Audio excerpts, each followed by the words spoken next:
Chapter 217. The old man looked back and said, "The Zhao family is lucky to have a kid like you. Just now I was talking to a little girl in the reed marsh. You go to the Carp Guanyin temple 10 miles away. She will go there alone later. If she sees the fire in the reed marsh, you must stop her. The second daughter has the second class of the 36 ranks of women, a young phoenix. You can keep her by your side as a little wife. You have lost 4 red armor talisman generals in a row. If you can get her help, it will be no different from 40 red armor talisman generals. She and a few others will be the top figures in Jianghu 10 years later. In the previous 100 years, there were only 2 or 3 Earth Immortals. These 100 years have been strange. Let me count with my fingers. 4, 5, 6, 7, at least 7. Plus your old enemy, it might be 8. Tiske, it will be a lively scene rarely seen in 1,000 years. All of this is thanks to 2 people. One of them is far away in Beimang, and the other is right in front of us. Zhao Kai, you didn't reincarnate in vain. How can the crown prince of Beiliang win? This old man is very curious. The seemingly simple-minded young man smiled and asked, "Old mister, is the world going to be chaotic again? More chaotic than the spring and autumn war?" Was he talking nonsense or did he hit the nail on the head? The old man glanced at him indifferently and said, "This old man says yes and he says no? Can't you wait for it yourself?" Zhao Kai said with a bitter face, "I'm afraid I won't live to see that day." The old man sneered and said, "You're so tacky that it's interesting." Zhao Kai, who was jogging all the way, scratched his head and said, "It's not interesting, it's not interesting. I'm used to being poor when I was young, so I'm just timid. But I see that old Mr. walks like a dragon and a tiger. You're really a master." The old man was about to say something when Zhao Kai saw a shocking scene. The old man, who he had just praised for walking like a dragon and a tiger, was sent flying by a girl carrying a sunflower with a powerful whip kick. Fortunately, the old man patted the dust off his body and stood up unscathed. He probably didn't have the face to talk about anything in front of Zhao Kai, so he quickened his pace. An even more absurd scene appeared. A big cat jumped out of the reed marsh, followed behind the girl, and disappeared from sight with the old man. Zhao Kai, who stood still, sighed with emotion and said, "Old Mr. can fall like an immortal. I'm impressed." Zhao Kai thought for a moment and really went to look for the Carp Guanyin temple. On the other side, the old immortal in Zhao Kai's heart said earnestly, "Daughter, in the future, give this old man some face in front of outsiders. This old man has taught you the most life-saving martial arts that he has learned in his life. I don't ask you to take care of this old man in the future, but at least give me a smile when you see him, right?" The girl with a sunflower on her shoulder and a burly cat behind her hesitated for a moment before she forced a stiff smile with a serious expression. The old man said helplessly, "Forget it, forget it." What followed was the old man talking to himself, asking but not answering, "I told you that Beiliang's son is not easy to kill, but you didn't believe me. Now you've failed, right? It'll be hard for you to find another chance. As for King of Jing'an, don't look for trouble with him. Xiaoheng still has some ability and luck. Old Monster Wang has no children in his life. In the past, he made an agreement with the late emperor that he only recognized Xiaoheng as his half-adopted son. If it's not unexpected, the Jianghu will be like the scholars of the past 100 years. Talents will compete for supremacy. It'll be difficult for this old man and old Monster Wang to stand out and look down on everything. Today Wang Mingyin was killed by you, but you still have a chance. However, this old man will tell you first. Don't be in a hurry to kill those who have the potential to step into the realm of Earth Immortals. Firstly, I'm afraid you won't be able to kill them. Secondly, I'm afraid you'll kill them and make the Jianghu boring. Don't laugh at this old man, don't pretend to laugh. This old man is terrified. Daughter, think about it. When they become immortals in the eyes of the world, you can kill them. Isn't that the best? Just now this kid surnamed Zhao can't be killed. Otherwise, it'll be a waste of this old man's effort to catch the white snake and put it in front of him. As for the birth chart of the young phoenix, this old man is just bluffing. How can there be so many coincidences in the world? If the streets are full of them, they'll be too worthless. Alas, this old man can't do anything about you. Who asked you to look like this old man's daughter who died young? The old man sighed again and asked, "Oh right, do you still like to collect hairpins now?" The girl, who always gave people a naive feeling when she wasn't killing people, was carrying the sunflower. Finally she showed mercy and agreed.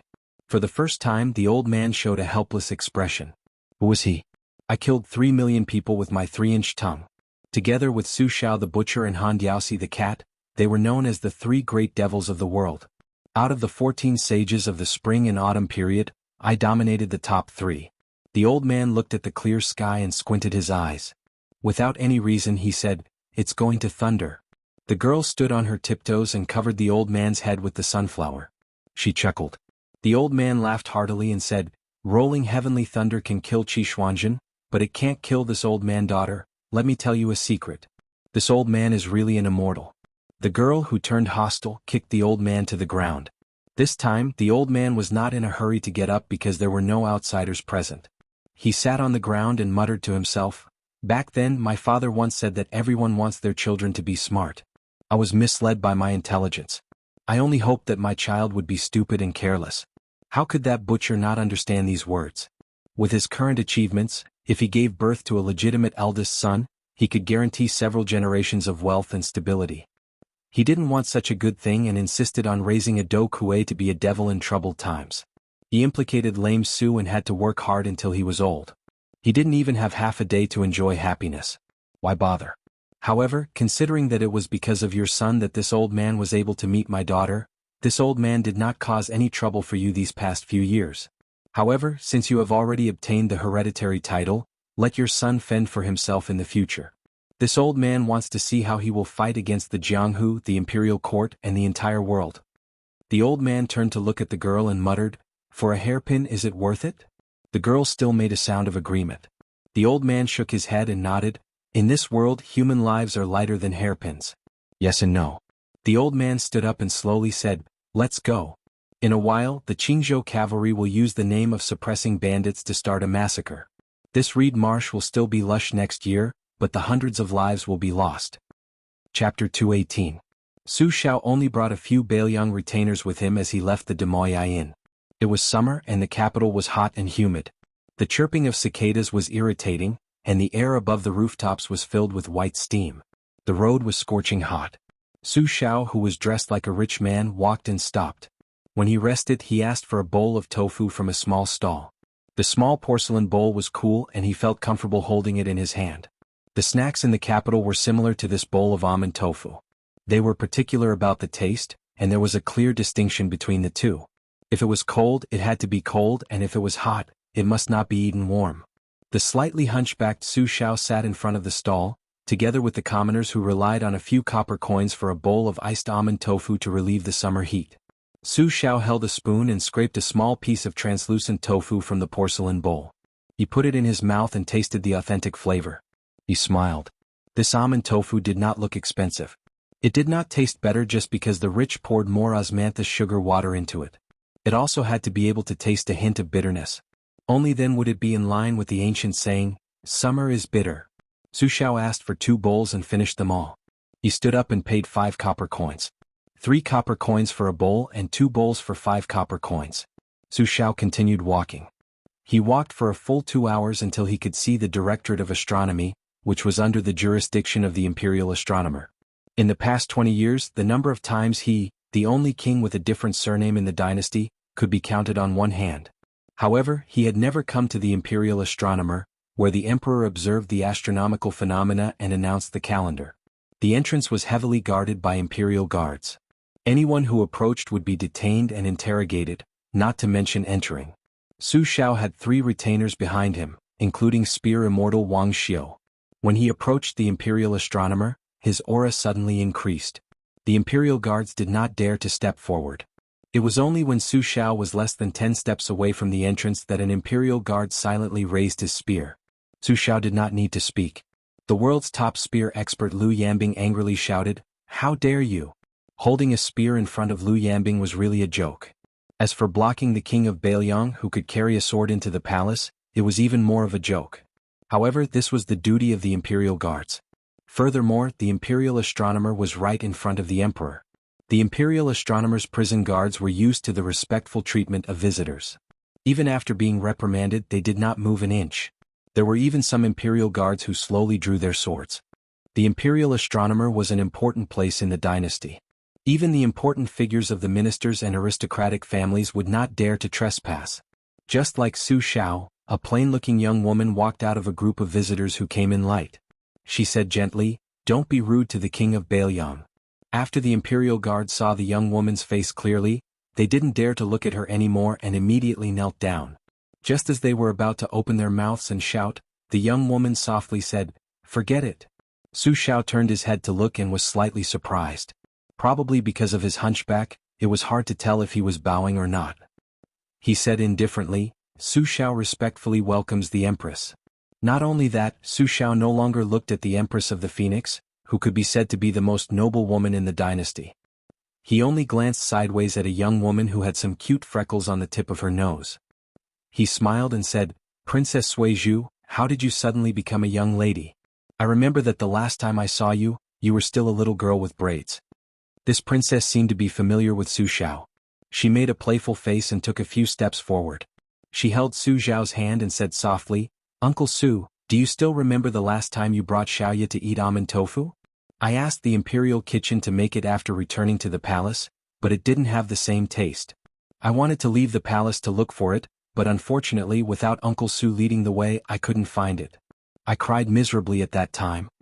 Su Xiao laughed loudly and deliberately exhaled. Smell, I just tasted 2 bowls. Are they both almond tofu flavor?" Princess Suizhu pinched her nose and snorted, "It doesn't smell good. Uncle Su is lying." Su Xiao's attitude toward the most famous woman in the dynasty could be said to be flat and abrupt, but it seemed that he was very intimate with the little princess in front of him, who was famous for being mischievous. With Su Xiao's status, if he liked you, he liked you. If he didn't like you, scolding you would be considered light. You also had to have some qualifications to be scolded by this person. Why did he have to pretend? In his life, Su Xiao had scolded the old Grand Secretary, the teacher of the current Grand Secretary Jianghu, General Gu Jiantang, the Duke of Huainan, and even the King of Jing'an. As for the official who was beaten half to death by him outside the palace with the scabbard, although he was still lying in bed half to death, his reputation had skyrocketed in the dynasty. Everyone praised him as a loyal official who had the strength of the country. It should be known that this guy had previously been criticized by the people in the capital as well as the 30,000 students of the Imperial College for his improper conduct. Now, all of them were praising him in unison. It could be seen that if he could be beaten and scolded by Su Xiao, the king of Beiliang and a pillar of the country, as long as he didn't die, not only could he break even, but he could also make a lot of money. Su Xiao let the empress enter the imperial astronomer first and pulled Princess Suizhu behind him. He raised his head and glanced at the plaque that said, "Beautiful Land Connecting Way," and sneered, "Beautiful my ass." The empress, who was walking in front, frowned faintly, but only smiled slightly. Princess Suizhu, who was holding Su Xiao's arm, nodded vigorously and echoed, "Beautiful my ass." Chapter 219. Su Xiao smiled and said, "Xiaoya is still to uncle's liking. These days you've been facing a bunch of eyesores. In order not to look at them, you don't even know where to put your eyes." Princess Suizhu, who only wished for the world to be in chaos, chuckled and made a weird gesture of slitting her throat. It was unknown who she had learned it from, but she said softly, "Uncle Su, it would be satisfying to kill them all." Su Xiao sighed and said, "What a pity. It would be good to have a daughter-in-law like you. When we get back, Uncle will definitely hang Fengyan up and whip him to vent Xiaoya's anger. Not only is this kid unlucky, he also angered Xiaoya on Wudong Mountain. He deserves a beating."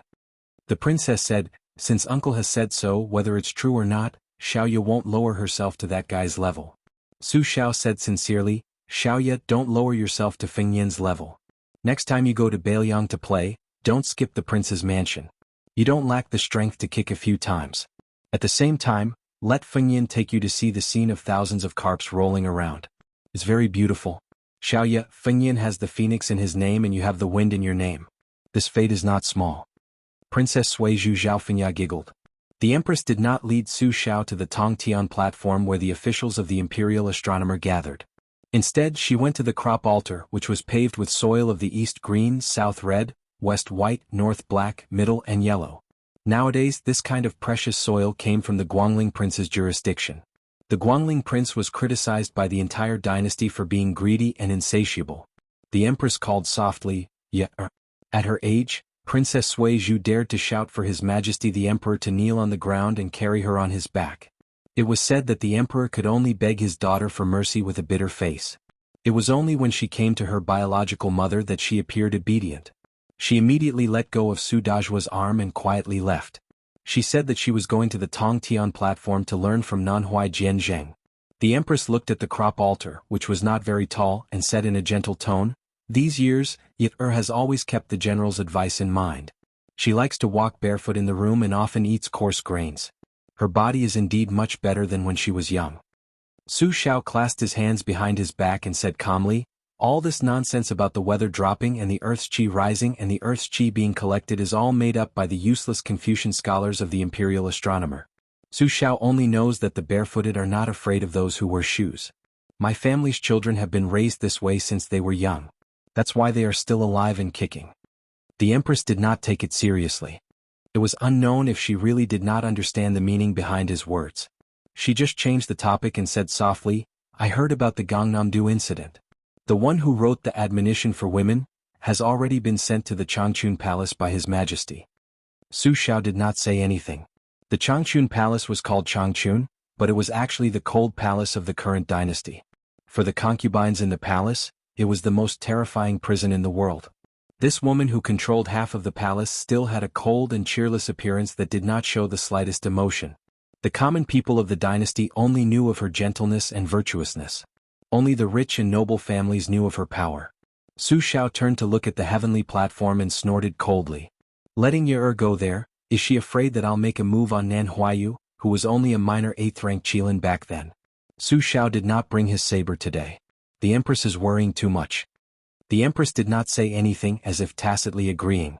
Su Xiao turned around and walked straight to the heavenly platform. She did not turn around, nor did she turn her head. She was still looking at the top of the crop altar, but there was finally a trace of anger in her voice. "Great General." Su Xiao did not stop and sneered. "Zhao Ji, have you forgotten how she treated you back then? How you treated her back then?" The Empress, who was directly called by her name, said coldly, "Enough. Su Xiao, so what if you take away a pillar state with an empty title? So what if you lose Tu Liao? You've obtained a hereditary title that does not conform to our dynasty's ancestral system." The hunchbacked and lame Su Xiao said indifferently, "The imperial court wants Tu Liao. Zhang Julu wants to reform and he wants to be the mainstay. Frankly speaking, Su Xiao will give it to him without any nonsense. So what if the pillar state is handed to him? But who is Gu Jiantang? Does he think he can ride on my head and shit and piss? As for that madman Zhao Heng, he has no one to back him up. How can he be so shameless as to make a move on a junior?" The Empress said calmly, "I'm the only one who heard these words." Su Xiao continued forward. She did not stop him. Instead, she walked up to the crop altar and said in a cold voice, "When Su Fengyan first left to travel, the king of Yen sent out 9 jade hook assassins. I was the one who personally sacrificed 18 lives to stop them. At that time, I still thought that Su Fengyan and Yi-Er still had hope of a marriage." Su Xiao stopped and happened to see the lively Princess Sui Zhu standing on the corridor outside the attic. She was leaning on the railing and waving her hand. Su Xiao smiled. And so he left the imperial astronomer. Empress Zhao Ji faintly sighed. She stood in the middle of the crop altar and turned to look at the back of the old man. She was lost in thought. She vaguely remembered seeing that young and energetic general with a silly smile on his face kneeling on the ground in his room. He helped the graceful Sister Wu put on a pair of 1,000-layer cloth shoes that he had personally sewn for her. That white-clothed woman whose swordsmanship had already surpassed that of a saint smiled with incomparable happiness just for a pair of rough cloth shoes. Chapter 220. The official road returned to silence. Su Fengyan carried the instant spear and sat in the nearest carriage. Yu Yuwei and Jiang and I, who were in the carriage, were puzzled. With His Royal Highness's affection for the maidservant Blue Bird, why would he come to this carriage? The two women didn't need to think too hard about it. The answer came to light. His Royal Highness, who had been in the limelight at the end of the battle at the Reed Marsh, had just put down the curtain when he spat out a mouthful of blood. He accidentally spat it onto Yu Yuwei's chest as she held the cat. Her white dress and white cat were stained with scarlet red. It was a ghastly sight. Not only that, Su Fengyan had just sat down cross-legged against the wall of the carriage when blood began to seep out of his 7 orifices. Yu Yuwei discovered that the clothes in front of his chest were in tatters. There was even a crack in the strange green silk armor inside. Su Fengyan, who didn't have a trace of life on his face, covered his wound and gasped for breath. "Get out of the carriage. First, go and call Old Sword Godly over. Then tell Ningya Mei that everything will be handed over to him. I won't show myself for the time being." Yu Yuwei couldn't care less about Wu Meinyang and hurriedly got out of the carriage. When Jiang and I lifted the curtain, she turned her head to take a look. His Royal Highness seemed to be trying to force a smile, but blood was pouring out of his 7 orifices. As a result, his face was truly repulsive. Su Fengnian knew his own suffering. He closed his eyes and breathed in and out with great difficulty using the Great Yellow Quartz incantation and the deed of thorough comprehension. However, he breathed in more than he breathed in, causing his breath to be extremely turbid. Every breath brought with it a piercing pain. This kind of hardship was no longer as simple as pure physical torture. The Taoist Danding study described the human body's 36 major acupoints and 72 minor acupoints as the paradise. Many acupoints were not named for nothing, but each had a profound meaning. Su Fengnian was forcibly instilled with the cultivation of the Great Yellow Court by Wudong's old chief, Wang Zhongluo, so he only dug 6 acupoints and opened 14. The rest of the majestic qi was like a hidden dragon hibernating in the remaining acupoints so that it wouldn't invade his meridians. Relying on the Taoist incantation, he slowly absorbed the qi, which was beneficial to him. Later on, when the Guanyin statue in Xiangfan City traveled in the night with thousands of ghosts, he saw the profound benefits at first glance and ascended to the second layer. At that time, Li Chungang stopped the two from looking at each other. After that, he reprimanded Su Fengnian for acting recklessly. Unexpectedly, today's battle was like a spring thunder that awakened all living things. Most of the acupoints in his body were opened, and the 6 layers of the Great Yellow Quartz skyrocketed to the 4th layer. This was supposed to be the vast genuine qi that Su Fengnian could only withstand after he cultivated the physique of Vajra realm. Not long after, Li Chungang entered the carriage with a solemn expression. When he saw Su Fengnian's half-dead state, he frowned and asked in a deep voice, exhaling one Najio, "Are you really determined to take the Great Yellow Court over your life? Without your life, so what if I give you 10 portions of the Great Yellow Court?" Su Fengnian raised a finger with difficulty as if he was smiling. The meaning of this little action was that there were no 10 portions of the Great Yellow Court in the world. The Great Yellow Court only existed in Wudong for 100 years. If he did not fight for it, wouldn't he be punished by the heavens early? The phrase Lulan Lulan will not return until it is broken originally came from a popular frontier fortress poem. It was widely retold in the orthodoxy to explain the determination of the Great Yellow Court Pass of the Great Yellow Court. Countless painstaking Taoist masters were blocked outside the Great Yellow Court Pass. There were at least 20 Taoist masters on Mount Longhu who cultivated this pass but could not come out, opening the acupoints to nurture the sea of qi, and forming a world of its own. This was the Taoist master recorded in the orthodoxy's classics who controlled the world in yin and yang. If he could close the acupoints as he wished, he would be a free and unfettered immortal. Under this, so what if you were the Taoist master of Mount Longhu? You would still be half true and half secular. At this moment, Su Fengnian was desperately trying to prevent the genuine qi in his sea of qi from leaking out. Therefore, the old god of swords saw through his intention of spitting out less and taking in more. Why would such a great person like him, the heir to the throne of the king of Bailiang, learn martial arts in such a way? Even Li Chungang could not understand. Although he did not understand, he could not just watch this brat die from his meridians exploding. He reached out and flicked his finger at the space between Su Fengnian's eyebrows. Entering the Tao with the sword, this finger was called the heaven-striking bell. All the great Taoists in the world led to the same destination. Li Chungang guided Su Fengnian's qi activity. Although he had to expend a lot of energy, he was not completely helpless. The Wu family's top-tier imperial sword technique was to use calm qi to climb Kunlun. Naturally, Li Chungang also had an indescribable supernatural power. For an entire hour, he sat opposite Su Fengnian and flicked his fingers no less than 3,000 times. Even someone as strong as Li Chungang was still drenched in sweat. Seeing the mark between Su Fengnian's eyebrows stabilizing, turning from black to red and then from red to purple, the old god of swords let out a long sigh and gently left the carriage. He personally drove the carriage slowly. 2 hours later, Li Chungang turned around and lifted the curtain to take a look. The brat's clothes were completely soaked with blood.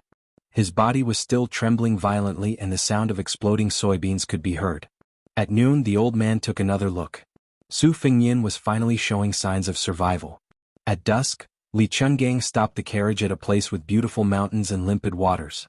Today they would probably have to spend the night in the wilderness. Other than Wei Shuyang, Xu Xiu and Yang Qingfeng, the Phoenix Battalion had more than 60 white horse righteous followers led by Yuan Meng. The rest of the light cavalry were led by Ning Mei. They were dealing with the aftermath and bringing up the rear in order to deal with the Qingzhou heavy cavalry that might launch a pursuit. However, Chu Lushan would be able to arrive very soon. At that time, Even the 600 heavy cavalry would not be able to do anything. Chu Lushan, who was known for his ruthlessness, was naturally ruthless. He was even more cautious. Otherwise, with his reputation, he would have died 1,000 times over. This fat ball that provoked the wrath of the heavens and the resentment of men would definitely not dare to leave Bailiang if he did not have the ability to protect his life and intimidate others. Chapter 221. Princess Jingyin, whose future was uncertain, sat in the carriage with Jiang Enai and Yu Wei. The female servant, dressed in a green dress and covered in black blood, took up most of the space in the carriage. Princess Pei, who loved cleanliness, endured with great difficulty. When the carriage finally stopped for a rest, she immediately jumped off. There were more than 10 light cavalry patrolling nearby. She did not dare to go too far, for fear that her head would be chopped off by these fierce Bailiang soldiers. Dying at the hands of these people would be better than dying under the blades of the Bailiang crown prince. At least his dual blades were extremely beautiful, right? Princess Pei glanced at the enchanting woman whom His Royal Highness called Shu Xiu. Coincidentally, Shu Xiu also looked over.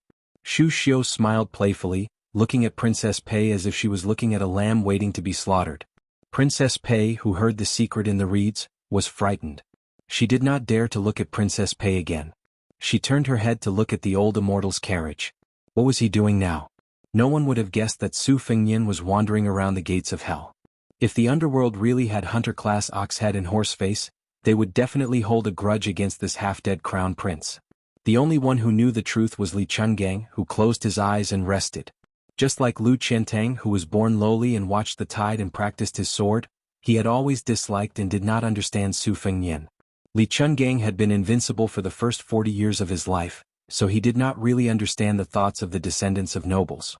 To a large extent, he was disdainful. He always felt that these nobles, who relied on the protection of their ancestors, were not worth mentioning. They could not endure hardships and were afraid of death. Therefore, in martial arts, they often lost to ordinary people, not to mention fighting side by side with geniuses like Wu Luding. When he came out of the tide listening pavilion in Bailiang and found out that this kid was practicing the blade, he almost laughed his head off. The old god of swords softly muttered to himself, "If this kid really went mad, would this old man be willing to give up 20 to 30% of his cultivation to draw out the turbulent yellow courtyard?" Spiritual pills were produced in the Great Void Realm, and the 9 transformations heavy cauldrons. No one could see that the deep purple mark between Su Fengnian's eyebrows was shining brightly.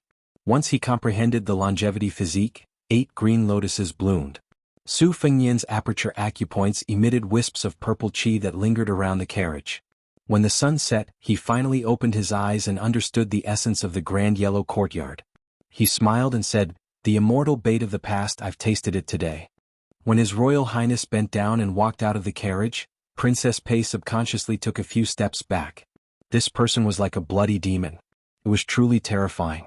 Not only Princess Pei, even Jiang Enai, who revered ghosts and gods the most, immediately climbed back into the carriage. Li Chungang snorted coldly and said, "I stepped on dog shit again." Su Fengnian sniffed the smell on his body. It was pungent and unpleasant. Although his body was dirty, the impurities in his body had all been removed. He looked around and asked casually, "Is there a stream or a mountain spring nearby?" Yuan Meng, who did not remove his armor or saber, rode his horse over.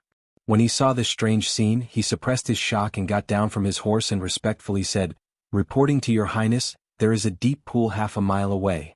Su Fengnian nodded and said, "Lead the way." When they arrived at the dark green pool, dozens of white horses had already set up a formation in the distance. They even dared to fight to the death when facing the 11th in the world, Wang Mingyin. When facing the king of Jing and Zhao Heng, they could even draw their sabers. Who else could make them retreat at the last minute? Su Fengnian took off his spring thunder embroidered winter sabers and took off all his clothes. Among them was the Qilin silk armor that was claimed to be invulnerable but was broken by the maiden's kick. He slowly walked into the pool. A large amount of blood immediately floated on the surface of the water, like a huge blooming red lotus. Su Fengnian spread out his hands and leaned on a cold stone with a solemn expression. He had narrowly escaped death this time. Riches and honor were found in danger. He had obtained the 4th stage of the Golden Hall stage, which had opened a total of 68 acupoints. The qi in his body was continuous like a river and he had mastered it through a comprehensive study. It was too wonderful for words. He was confident that if he fought with his sabers again, not only would he be able to reach the Golden Hall stage in one go, but he would also be able to produce an endless green lotus with 2 cheese. As long as his opponent was not Wang Mingyin, who was the strongest in the world and could kill him in one blow, even if it was the Red Armor Talisman General, he would have a 50-50 chance of winning by relying on the exquisite moves he had picked out from the miscellaneous secret manuals. Su Fengyan's body dived down a little and the surface of the water was level with his chin. He lightly blew, causing ripples to appear. He muttered to himself, "Now that I have obtained 4 Red Armor Talisman Generals, half a wooden horse ox and a saber manual, it can be considered a great harvest, right?" Su Fengyan's eyes were gloomy. "Don't forget that there is still a Princess Jianghu." Naked he stood up and walked out of the pool. Yu Wei was holding a brand new set of ivory jade robes. She turned her head and did not dare to look at His Royal Highness directly. Su Fengyan put on his clothes and silently walked back to the carriage. He entered the carriage and stared blankly at the unconscious blue bird. He stretched out his hand and gently stroked the delicate and pretty face that he had forgotten to carefully examine because he was too close to her. Some people were always standing quietly beside or behind you. Only when you were careless and could not see them again did you realize that you did not even remember their appearance clearly. Su Fengyan clenched his teeth and fiercely suppressed the urge to turn Wang Mingyin's corpse into a Red Armor Talisman General. He mocked himself, "I still blame myself for being too useless. Whether it's eldest sister who dotes on me the most, second sister who never seems to need anyone to take care of her, or Huang Manor who was born in the Vajra realm, even if you don't feel the need, I still want to be able to protect you one day. Su Xiao was unable to protect our mother back then. I can't make the same mistake again." Su Fengyan slowly let go of the hilt of his saber. He picked up a leaf that he plucked from the forest and placed it next to his lips to softly play a tune. The ballad of the spring god ended. Su Fengyan muttered with red eyes, "Mother." At this moment, he suddenly heard the extremely rhythmic rumbling of horse hooves, followed by an earth-shattering voice that sounded like a pig being slaughtered, completely destroying the mood. "Your Highness, Lucio, has committed a capital crime. Lucio, deserves to die. If anything happens to your Highness, Lucio, will risk her life to go and open the backyard of King of Jing, and Zhao Heng, that old turtle." Chapter 222. Princess Consort Jing, and watched as a fat pig that probably weighed over 300 caddies rolled down from a luxurious carriage. It howled in grief as if 18 generations of its ancestors had died, then it rolled to the front of the carriage that His Highness the heir apparent was not in. Pitiful Jiang and I helplessly lifted the curtain and timidly said that the fellow was not in this carriage. The fat pig's wailing only paused for a moment before it pierced people's eardrums again. He rolled and crawled to the back of the carriage, not minding that his expensive brocade clothes were stained with mud. He suddenly knelt on the ground with a plop, immediately creating 2 pits under his knees. His eyes were filled with tears and he did not care about his snot and tears. He only cared about his heart and lungs. Princess Pei could barely accept it if it was a woman's strange behavior. But this big lump of fat wriggling and screaming was really creepy. She was suddenly shocked and her expression changed drastically. She remembered who this fat man was. It was Beiliang's most notorious and infuriating Lucio. Regardless of whether it was a man or a woman, as long as they fell into his hands, they would suffer a fate worse than death. Princess Pei subconsciously retreated again and again. She no longer felt that it was funny, but she felt cold all over. Sword Godly picked his earwax and turned a deaf ear. The main character, Su Fengyan, walked out of the carriage and jumped down. He was used to it and said calmly, "Fatty Chu, don't make a fuss. Can you have the demeanor of a general of the lower 3rd rank?" Chu Lushan, who was far more notorious than His Royal Highness, knelt on the ground and sobbed. Lucio was muddle-headed this time. "I don't have the face to go back to Beiliang to see the great general." Su Fengyan slapped Chu Lushan's swollen face with the winter-embroidered scabbard and said unhappily, "Don't pretend to be pitiful in front of me. Save some strength to go back and do evil in Xiangfan." Chu Lushan, who was so fat that his eyes could barely be seen, opened his eyes slightly and stood up shakily. While he was still bent over and had yet to straighten his back, he smiled sinisterly and said, "Your Highness, you can rest assured. Roan Lucio will stay in Qingzhou for a few more days. Only then will he be worthy of this King of Jing'an." After saying this, he turned to face His Royal Highness, and instantly put on a brilliant, tacky and harmless face. He circled around and then carefully rubbed Su Fengyan's arm. As if relieved of a burden, he said, Fortunately, your Highness is fine. Otherwise, Lucio would not be able to absolve herself from the blame even if she died 10,000 times." Su Fengyan said softly, You can play around but don't delay the important matters. The fat man's hands were long enough to reach his knees, and his earlobes were as big as Buddha's. He laughed and said, Wuxia can't do any great deeds, but she is naturally good at small things that can't be shown in public. Princess Pei looked at the two men with different appearances talking over there. It seemed warm, but her palms were already sweaty. Originally, the deeds of Bailiang were all hearsay. Even if it was a tragic thing, it would not be true if it did not concern her. However, after coming to the Reed Marsh, she realized that there was almost no one normal from Bailiang. There was the crown prince of Bailiang who used a knife, the maid in green who used a spear, the old immortal who used a sheepskin fur coat with a sword, the 100 bodyguards and light cavalry, and the fat pig in front of her. Pei Nanwei had been in the prince's mansion some time ago. She heard that when this person came to Qingzhou, he killed several beautiful women from landowning households. When one of them was sent back to her family alive, it was said that she only had a penis left. There was also a rumor that a fair-skinned young lady in the prime of her youth was taken into a carriage on the street. In less than half an hour, her body with messy clothes was thrown out of the carriage at the end of the road. None of the officials of Qingzhou, who had always been protective of each other, dared to stop him. Su Fengyin said expressionlessly, "You can go back. There's nothing for you to do here for now." Chu Lushan's face was awkward and he actually acted like a shy young lady. Pei Nanwei, who was secretly looking at them, felt nauseous and terrified. Su Fengyin smiled and patted the face of this proper third-level general. He joked, "I really don't know how you grow these few 100 pounds of flesh." Chu Lushan chuckled. He glanced at Princess Jing and out of the corner of his eye. He probably recognized her identity and naturally saw her as His Royal Highness's exclusive plaything. There was no obscenity in the eyes of the lecherous fatty, only an indescribable gloominess. Princess Pei almost had her heart and liver broken.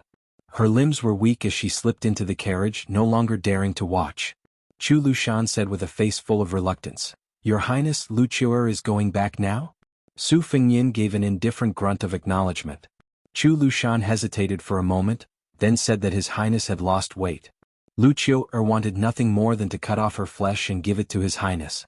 Only then did he return to the carriage and leave with a group of ferocious guards.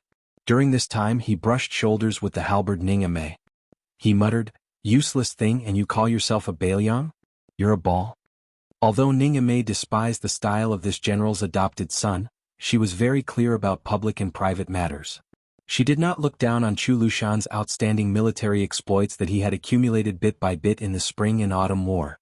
Hearing this cold and gloomy nagging, she could only smile bitterly and did not refute. Su Fengyin was too lazy to care about these trivial matters. When he entered the carriage, it was slightly crowded. He kicked out the two pitiful young kuei that were close to his feet. The even more pitiful Princess Pei shrank back and leaned against Jiang and I, who was sitting in the corner. She did not forget to smile apologetically. Jiang and I never had any hostility towards beautiful women. If they were not on the same side as His Royal Highness, he would be even happier. Thus he politely smiled in return. Su Fengyin said coldly, "You guys go to the other carriage. Princess Pei, you clean up the stains there. Don't forget to fetch water yourself." Pei Nanwei did not haggle over this matter. Instead she asked, "Aren't you afraid of retribution for associating with someone like Chu Lushan?"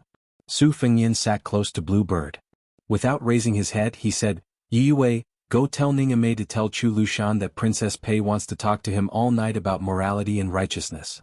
Princess Pei bit her lips. Her eyes were half filled with hatred and half fear. She stared at Su Fengyin's side profile.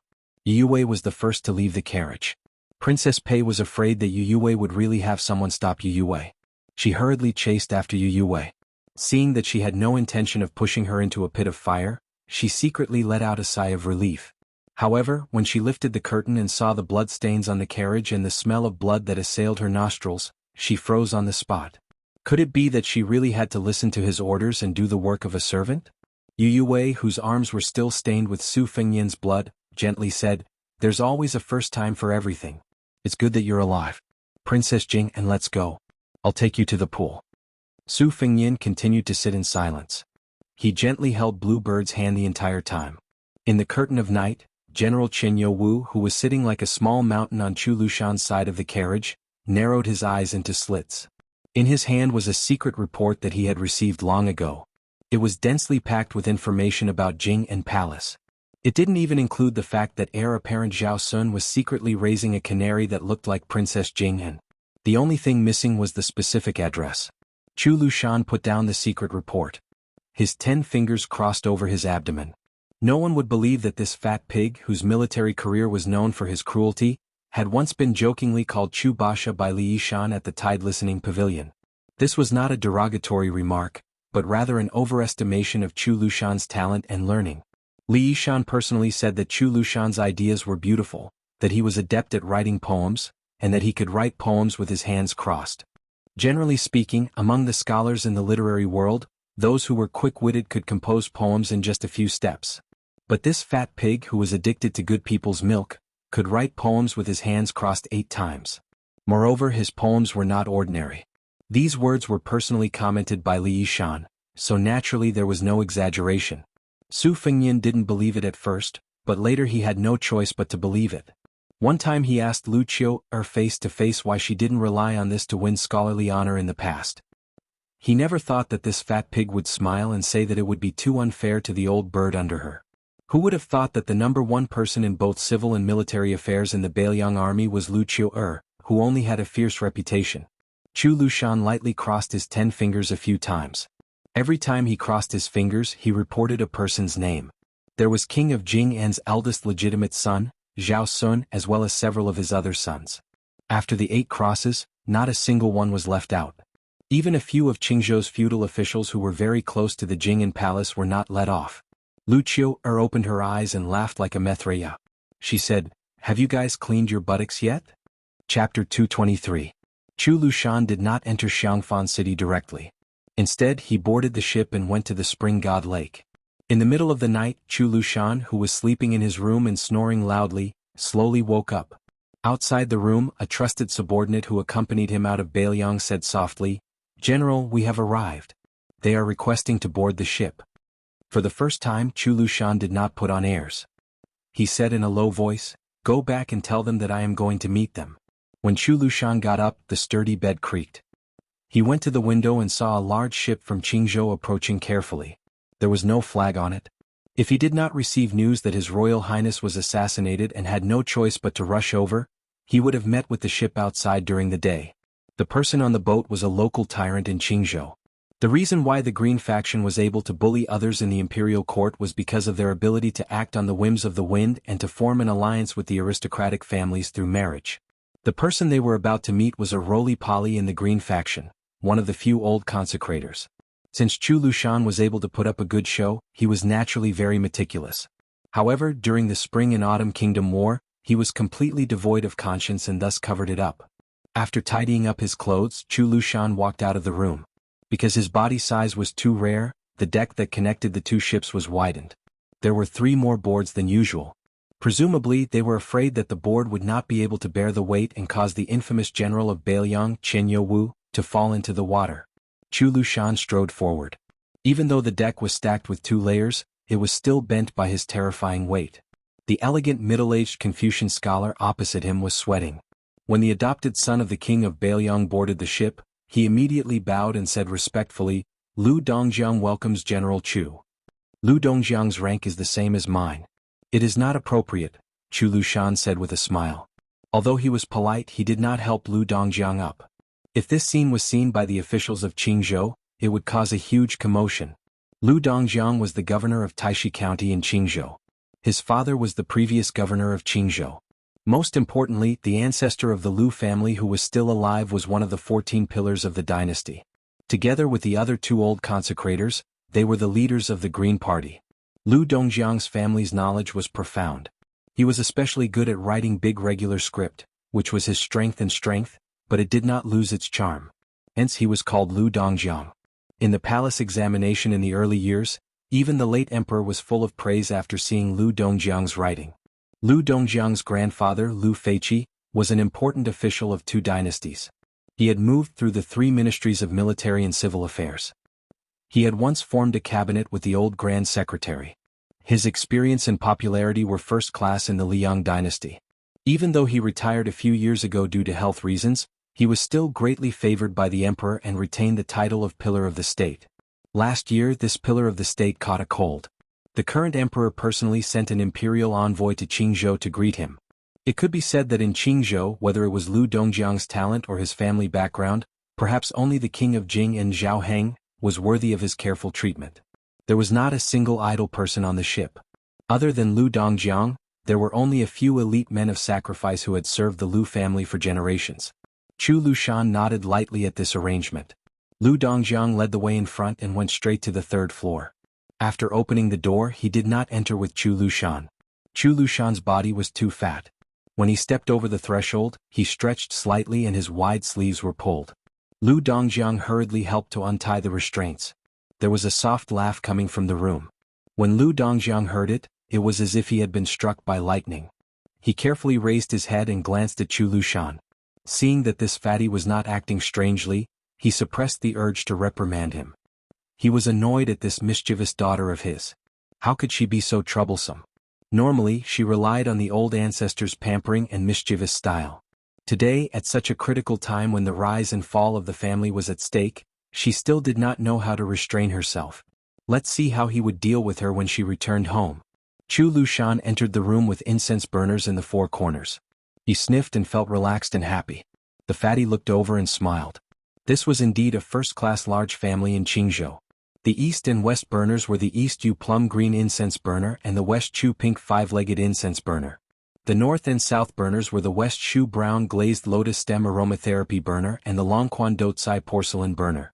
Just these four little burners, which were originally tributes to the imperial palace, were worth a lot of silver. Chu Lushan glanced at the incense burners as if there was no one else around.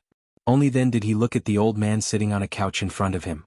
His beard and eyebrows were snow white, and his two long eyebrows hung down.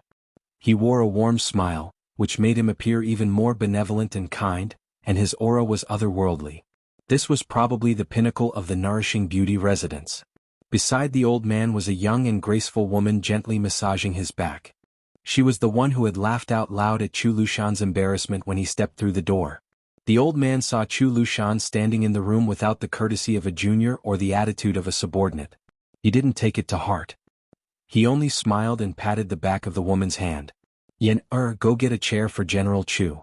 There was a large yellow pear-wood chair tailor-made for Chu Lushan in the room. It was a small and luxurious chair that had to be hastily made by a craftsman. From this, one could see how much importance the Lu family placed on Chu Lushan. In reality, the carpenter was still under house arrest by the Lu family for fear that someone with ulterior motives would find clues because of the chair. He was lucky that he hadn't been killed to silence him. While his great-granddaughter was moving the chair, the old man, who was still one of the four pillars of the imperial court, smiled and said, "General Chu, don't lower yourself to Yenner's level. She's used to being spoiled at home and doesn't understand etiquette." Ancestor. The woman protested coquettishly to show her dissatisfaction. However, after moving the chair, she didn't forget to give Chu Lushan a small bow. She didn't show the disgust of seeing a fat pig or the fear of hearing of Lu Qiuer's reputation as an ordinary woman. One of the few remaining elders of the Green Party saw this and smiled slightly. Chapter 224.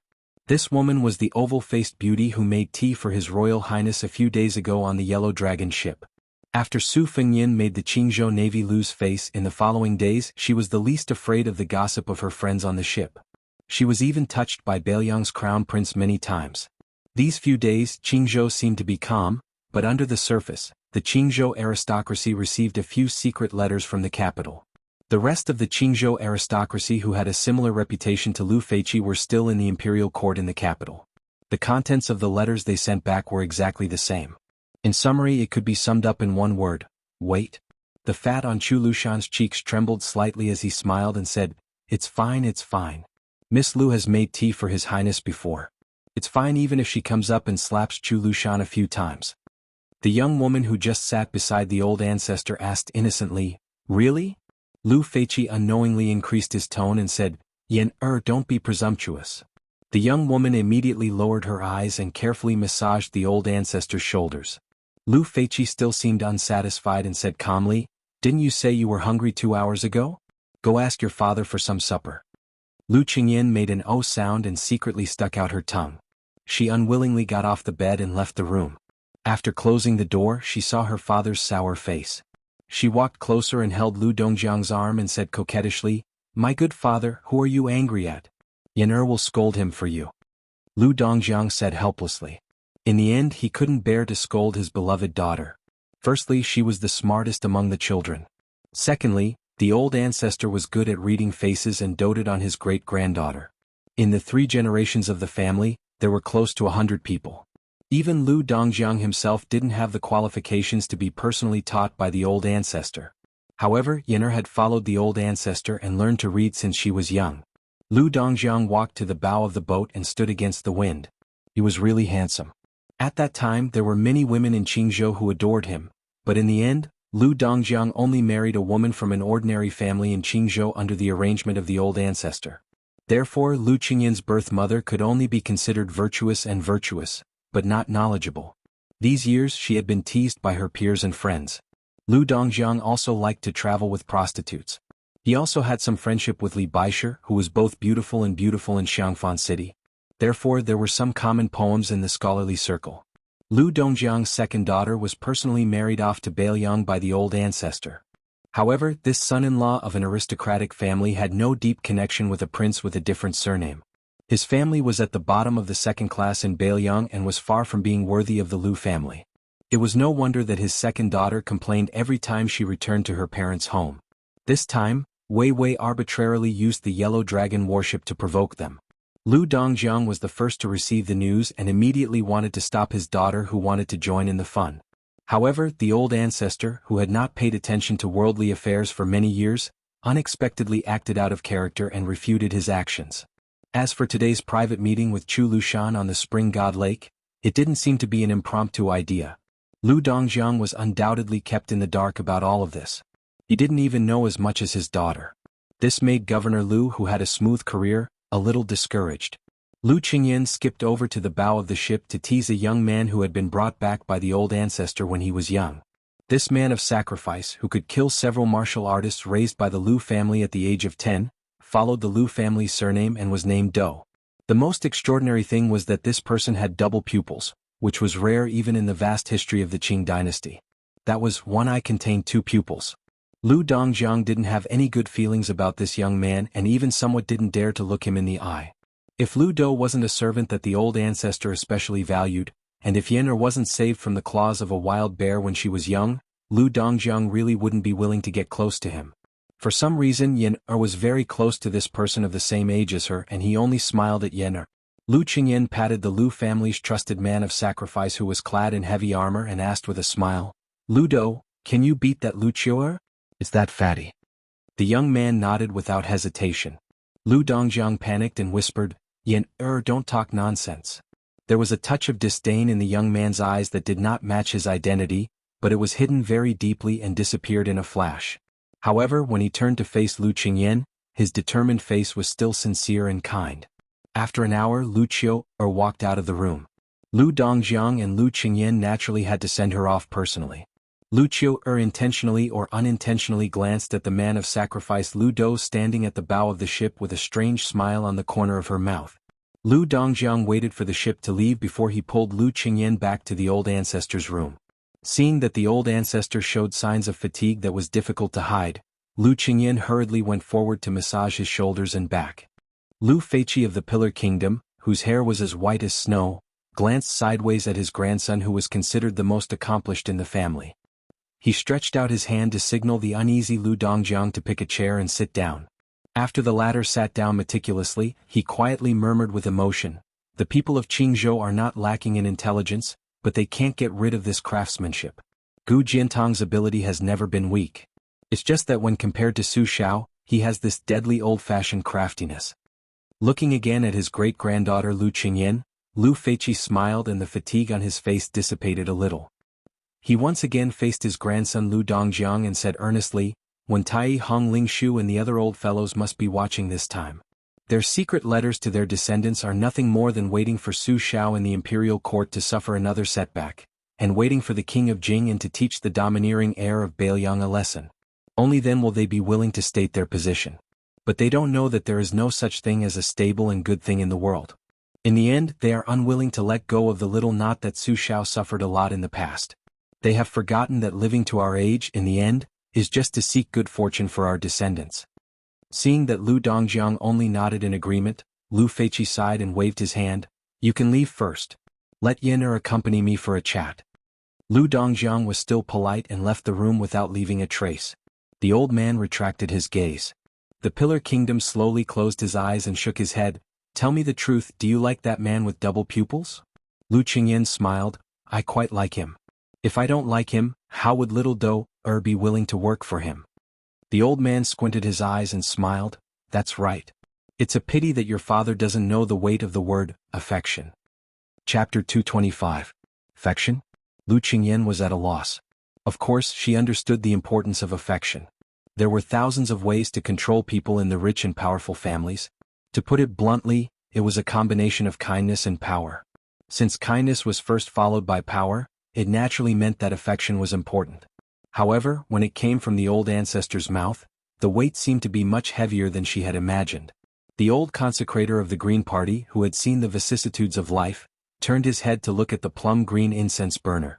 Its shape was like a spiral mountain range, engraved with the three celestial mountains of Penglai, Bo, and Yingzhou. 3 wisps of purple smoke curled up from the hollow mountain, creating a mysterious scene. Lu Qingyin had been with the old ancestor for many years. When she realized that the aroma had faded, she immediately ran to add more charcoal. The incense in the burner was made from ambergris imported from the South Sea. It was sandwiched with the unique watergrass of Qingzhou and made into a fragrant cake. Therefore, the aroma was moderately rich and lingered for a long time. The smoke was not heavy and did not choke the nose. Lu Feiqi retracted his gaze and said softly, accompanying the emperor is like accompanying a tiger. The smart people around the emperor can be divided into 3 levels of intelligence. The great talents help the people and are the best people who help the country. The blue-eyed Zhang Julu is undoubtedly this type of person. The middle ones can guard a province and control several counties. If they are used too much, they will cause chaos and bring disaster to the country. If they are used too little, it will be a waste of talent. Our Qingzhou's Wen Tai and Hong Lingshu are all in this category. If your father, Lu Dongjiang, can train himself in the future, he can also barely be considered. The lowest are those who only know how to flatter the emperor. Their talents are average, but they are born to be observant. Yen, do you know why the great talents who have assisted the emperor in the past have not ended up as good as the little talents? Lu Qingyin whispered, great merits intimidate the emperor? Lu Feiqi did not comment and said indifferently, isn't it true that the king of Beiliang, Su Xiao, has great merits intimidated the emperor? Why can this butcher live to this day, divide the land and seal the border, and have 300,000 elite soldiers in his hands? There is no other reason than affection. When interacting with the emperor, affection far surpasses talent. Why can the eunuchs participate in politics and why can the relatives of the emperor hold power? Wasn't it because of the monarch's sentiments? The relationship between Su Xiao and the late emperor was less than that between father and son, but more than that between brothers. Was not easy. Therefore, even after the late emperor passed away, this friendship was more or less passed down to the current emperor. When they fought for the throne, Su Xiao just looked on coldly from the sidelines. This was not a merit, but a friendship that ordinary people did not know. Later, when Empress Zhao Ji wanted to recruit the crown prince of Beiliang as her son-in-law, Wen Tai and the others felt that the relationship between the emperor and Su Xiao was over. They were anxious to hit Su Xiao when he was down, so they joined Sun Shiji and the other old thieves in the court. Zhao Ji's breadth of mind wasn't simple. In my opinion, half of it was because she wanted to test Su Xiao's bottom line, and the other half was because she wanted to protect Beiliang and the Su family. Even if Su Xiao refused, she wouldn't really get angry. This time Su Xiao came to the capital, how was it? Didn't he still get it and inherit it? If it was someone else, even if it was the king of Yen, would he have succeeded? Lu Qingyin carefully said, Old ancestor, how much of the relationship between ruler and subject that the king of Beiliang painstakingly accumulated in his military life is left? Lu Feiqi smiled and said, there isn't much left. No matter how much affection there is, it can't withstand Su Xiao's repeated torment. It's just that the king of Yen, the king of Guangling, and the other vassals are still alive. The late emperor didn't let Gu Jiantang rush to Beiliang to become the king of a different surname. Gu Jiantang was too slick and didn't want to make enemies. How could the late emperor be at ease to let him go thousands of li away to become the king? Su Xiao, this cripple, is clumsy in his sharpness. Gu Jiantang's maturity can't compare. In the past, there were people in the dynasty who said that if Su Xiao's troops were handed over to Gu Jiantang, he could still destroy the 6 states. These words weren't false. It's just that in the end, he couldn't escape being cooked after the cunning rabbit has been caught. This old consecrator who had lived in Jianghu for a long time smiled slightly and said, "I'll tell you some more things. The reason why we took the risk to come to Spring God Lake was because the qi that our green faction had gathered for 2 generations with great difficulty had dissipated. That Bai Yan was amazing. He had only been in power for a few years and he had already made old man when obedient. If that was all, it wouldn't be so bad. But Hong Lingshu, this old bastard, originally wanted to push a few of his useless sons to the top before he came down. One of them would enter the capital to become the Big Yellow Sect, another would become the county chief, and the remaining one who couldn't read or write, would go to Wei and ask for the Qingzhou Navy. Everything was ruined by Bai Yan, and he even handed Yangling County to Old Man Wen's favorite disciple. Hong Lingshu was good at everything, but he was too narrow-minded. Although he could see that this was Bai Yan's overt scheme, he still couldn't help but be angry. After a while, he completely distanced himself from Old Man Wen. The remaining few old fellows in Qingzhou who could speak in the imperial court also refused to stop. They were either secretly roped in by Gu Jiantang or flirting with people like the Grand Preceptor of West Chu, Sun Shiji. Actually, anyone could see the future of the Green faction, but when it came to themselves they couldn't care about the big picture. Our Qingzhou has long been condemned by the ancients as forgetting righteousness for the sake of profit. Lu Qingyan giggled. If the old ancestor was still in the capital, he wouldn't have allowed them to act so recklessly. Lu Feiqi rubbed his great-granddaughter's head, squinted his eyes and smiled. "You little bootlicker." The old man sighed. "How am I not a person who forgets righteousness for the sake of profit? I can only laugh at these old farts in front of you, little girl. Who knows, it might be their turn to silently criticize me tomorrow." Lu Qingyan snorted. "How dare they? Yan will let Lu Do kill their whole family tomorrow." Lu Feiqi stroked his beard and laughed heartily. "There are very few truly smart people in this world, but there are also very few truly stupid people. Your father's so-called descendants of wealthy families don't really understand this principle. It's just that the world is peaceful now, and they can't bear to see the tragic people's hearts stirred during troubled times. The Lu family's aides and officials who wish they could dig out their hearts and organs to call themselves loyal are not that important in my opinion. Scholars from poor families only study for food and clothing, while nobles only study for a bright future. Those who study for righteousness and wisdom are few and far between. It's a pity that so many history books that recorded the bloody lessons of our ancestors have been lost." Lu Qingyan nodded. "Of course, scholars who study for nothing are useless. Only those who study for a living can be considered inferior in all aspects. Only by studying for a living can one be considered superior." Chapter 226. The old man laughed and praised. "You have to let your father hear this." Lu Qingyan made a naughty face. "That won't do. Father will definitely nag at Yen'er about this and that." Lu Feiqi restrained his smile and slowly got up with Lu Qingyan's help. He walked to the window and sighed softly. "It's not strange that Crown Prince Zhao Sun lost to His Highness Bailiang, but it's interesting that even King of Jing'an, who was determined to cut off all means of retreat, couldn't keep him. This is interesting. Just now Chu Lushan said that he wouldn't fight back even if you slapped him. Yen'er, don't think that it was a joke. This smiling Lu Qiu'er is very serious." Lu Qingyan exclaimed in surprise. "It's the truth?" Yen'er thought it was a joke to warm up the atmosphere. Lu Feiqi smiled faintly. "That's why I'm prepared to let you enter Bailiang Palace. I don't expect to be the official wife, but I'm going to ask for a concubine for you. In terms of courage, those 2 old fellows, Wen and Hong, have never been able to match me in their entire lives." Lu Qingyan, who had been praised by her ancestor as having telepathy since she was young, had some guesses. But after hearing it with her own ears, she was still shocked and didn't dare to speak for a while. Lu Feiqi patted the back of her hand and said kindly, "Go watch the incense burner. This thing can't be careless." Watching his great-granddaughter run to the incense burner and fiddle with the charcoal fire, the old man looked at the lake. The breeze brushed his face and his white beard fluttered in the wind. It was truly an extraordinary style. After thinking for a while, he said softly, "Yen'er, give Lu Do to Chu Lushan tomorrow. This Xiangfan city's fire is right." Lu Qingyan obediently said, "Oh." Lu Feiqi turned around and picked up a piece of old ginger from the food box on the shelf. He put it in his mouth and suddenly asked, "I heard that His Royal Highness is very handsome?" Lu Qingyan was startled and raised her head with a smile. "He's very good-looking." Lu Feiqi slowly chewed on the slightly spicy ginger and stroked his beard with squinted eyes. "It seems that he's half as handsome as our ancestor back then?" Lu Qingyan stretched out a finger and drew a line on her cheek. "Ancestor, you're shameless." The old man was not angry. He walked over and bent down to wipe away the black charcoal on his great-granddaughter's face. He said dotingly, "Married daughters are like spilled water. You're not even married and you're already siding with an outsider. I've doted on you for all these years in vain." Lu Qingyan's eyes suddenly turned red. She sobbed and shouted, "I won't get married. I won't get married."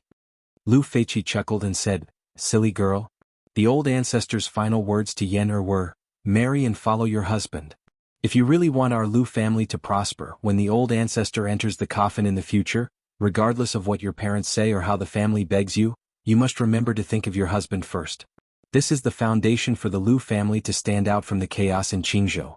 Your handsome future husband was able to make the king of Jing and take such a risk. Half of it is his ability, and the other half is his lack of maturity. However, he's still young. As long as he has the spirit, it's not impossible for him to be a king of Bailiang who won't lose to lame Su." The old man looked at the starry sky and whispered a sentence that made Lu Qingyan confused, "Occupying the north and looking south, a python swallowing a dragon." Su Fengyan did not go near the bonfire where Ningame was. Instead, he lay on the grass at the top of the hill and stared at the bright Milky Way in a daze. Not long ago he had fed Bluebird the Dragon Tiger Golden Elixir, which was extremely precious in the Taoist master's residence. There were only 2 in a box. It was said that it could prolong one's life and was no different from prolonging one's life. It was only slightly inferior to the elixir refined by Qi Xianxia. Back then, when the old god of swords Li Chungang went to the demon-slaying platform of Dragon Tiger Mountain, he asked for the elixir that was rumored to be able to bring the dead back to life. Therefore, when he saw the 2 Dragon Tiger Golden Elixirs after the box was opened, the knowledgeable Li Chungang asked if he was willing to give it to the maid in green. The old god of swords' original intention was that the maid's injuries were no longer serious and that her survival was certain. This priceless golden elixir was not necessary and seemed to be a waste. Unexpectedly, His Royal Highness calmly said that he was willing and then directly asked when the second golden elixir was suitable to be consumed. The old man wearing the sheepskin coat came to His Royal Highness' side and sat down. He pulled out a piece of licorice and held it in his mouth. He lamented, "The sky is like a dome that covers the wilderness.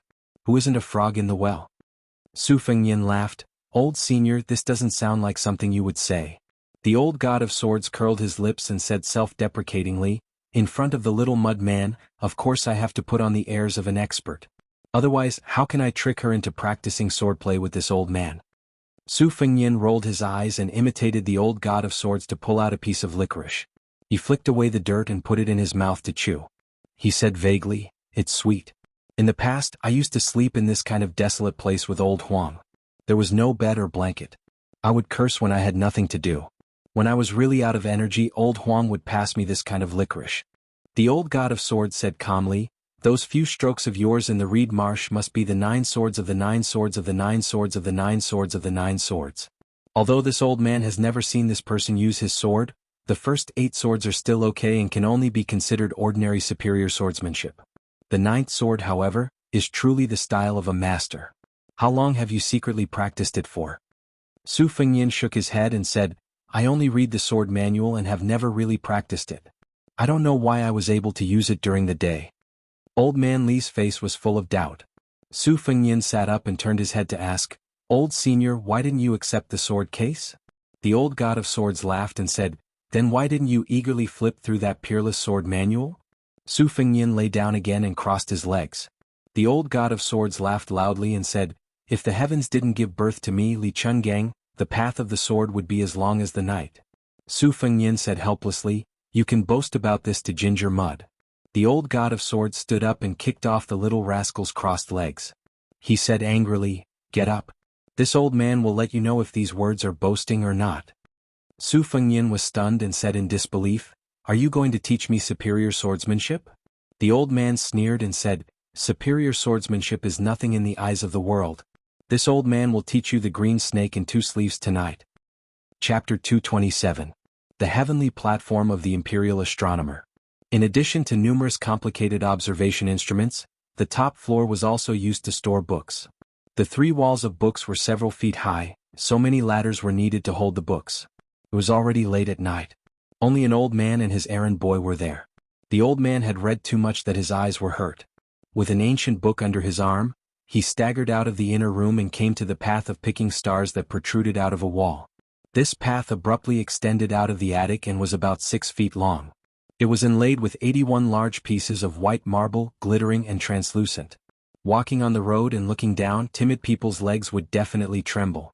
Standing here, one could have a panoramic view of the imperial palace, which was against the rules.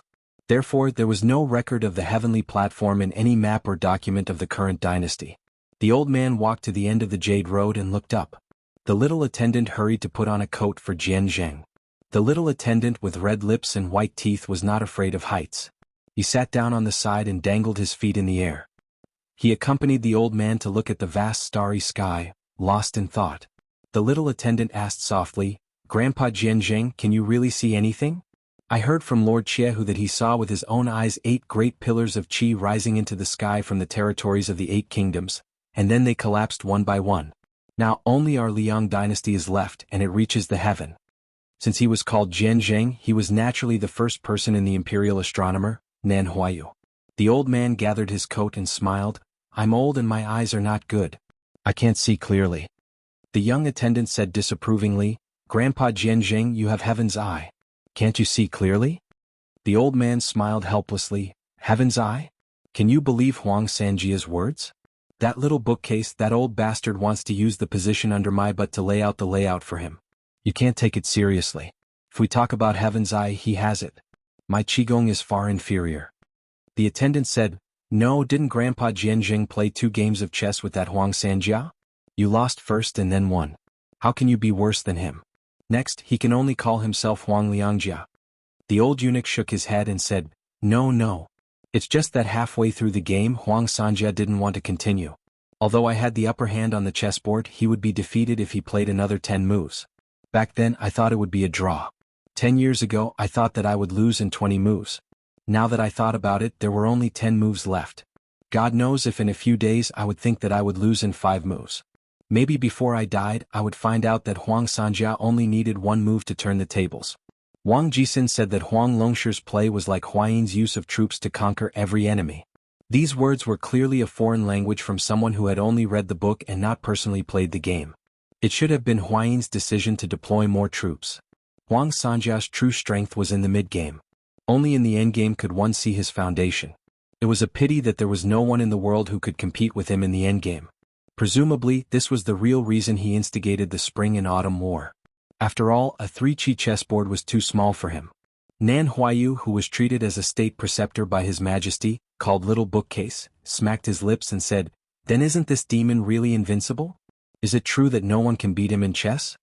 The old man thought for a moment and said with a smile, "It seems that no one can beat him, but there are some who can draw." The boy's eyes lit up. He pulled on old Jianghu's sleeve and asked impatiently, "Who is it?" The old man was afraid that Little Bookcase beside him would catch a cold. He first had the boy sit up and then put a book under the boy's butt. Then he said slowly, "Back then the late emperor personally came out to welcome him. Hundreds of thousands of great Peace City citizens lined the streets to welcome him. Little Bookcase, who do you think it is?" The boy exclaimed, I know. The white-robed monk, the immortal who proposed enlightenment in the 2 Zen temples. Grandpa Jianghu, can you really become a Buddha? Does that mean that I'll become a Buddha just by standing there? If that's true, then I also want to become a monk. Old Jianghu said with a heavy tone, "I don't know if enlightenment is real or fake. I'm not a Buddhist after all. Even if I've read some Buddhist scriptures, I can't speak nonsense. But it's true that cultivating means spending money, practicing Zen, and spreading luck. If the ruler of a country is obsessed with Buddhism, it's definitely not a good thing. It's fine if you worship old Huang's purity. It's a waste of the country's wealth. It can be taken from the people and used by the people. But if you worship Buddha, it's hard to say. Once luck is scattered, gathering it again is as difficult as ascending to the heavens. When Buddhism first entered the Central Lands, it was criticized. It's not just the superficial ambiguity between Confucianism, Buddhism, and Taoism. In reality, it's because Confucianism and Taoism, who value qi the most, are worried that Buddhism will ruin the momentum of the Central Lands. The boy said with a bitter expression, "Then I'd better not be a monk." The old man smiled and rubbed the boy's head. The boy raised his head and asked, "Grandpa Jianghu, that king of Bailiang came to our imperial astronomer during the day. Why is everyone so afraid?" "I'm not afraid." Old Jianghu stood and said, "It's good that you're not afraid. All right, we've slacked off enough. We should go back to work." After we finish editing this new calendar, I should close my eyes. If that white-robed monk gets there first, it'll be another immeasurable disaster. Fortunately, this old man who's about to die has the help of you, little bookcase. I reckon that I won't be able to be a human in my next life. This is the fate of revealing the secrets of heaven. The little attendant looked sorrowful. Nan Huayu squinted his eyes with some difficulty and turned to look at Bailiang. He pointed and said softly, "Little bookcase, after I die, I'll rely on you to suppress that giant python." There were 2 big bunches of bonfires. Old Taoist Wei and a few other unusual retainers, as well as Yu Wei and Jianghu, these womenfolk, occupied one bundle. The Phoenix Battalion surrounded the other bundle. The 2 bunches were far apart, which was a very well-behaved way of avoiding suspicion.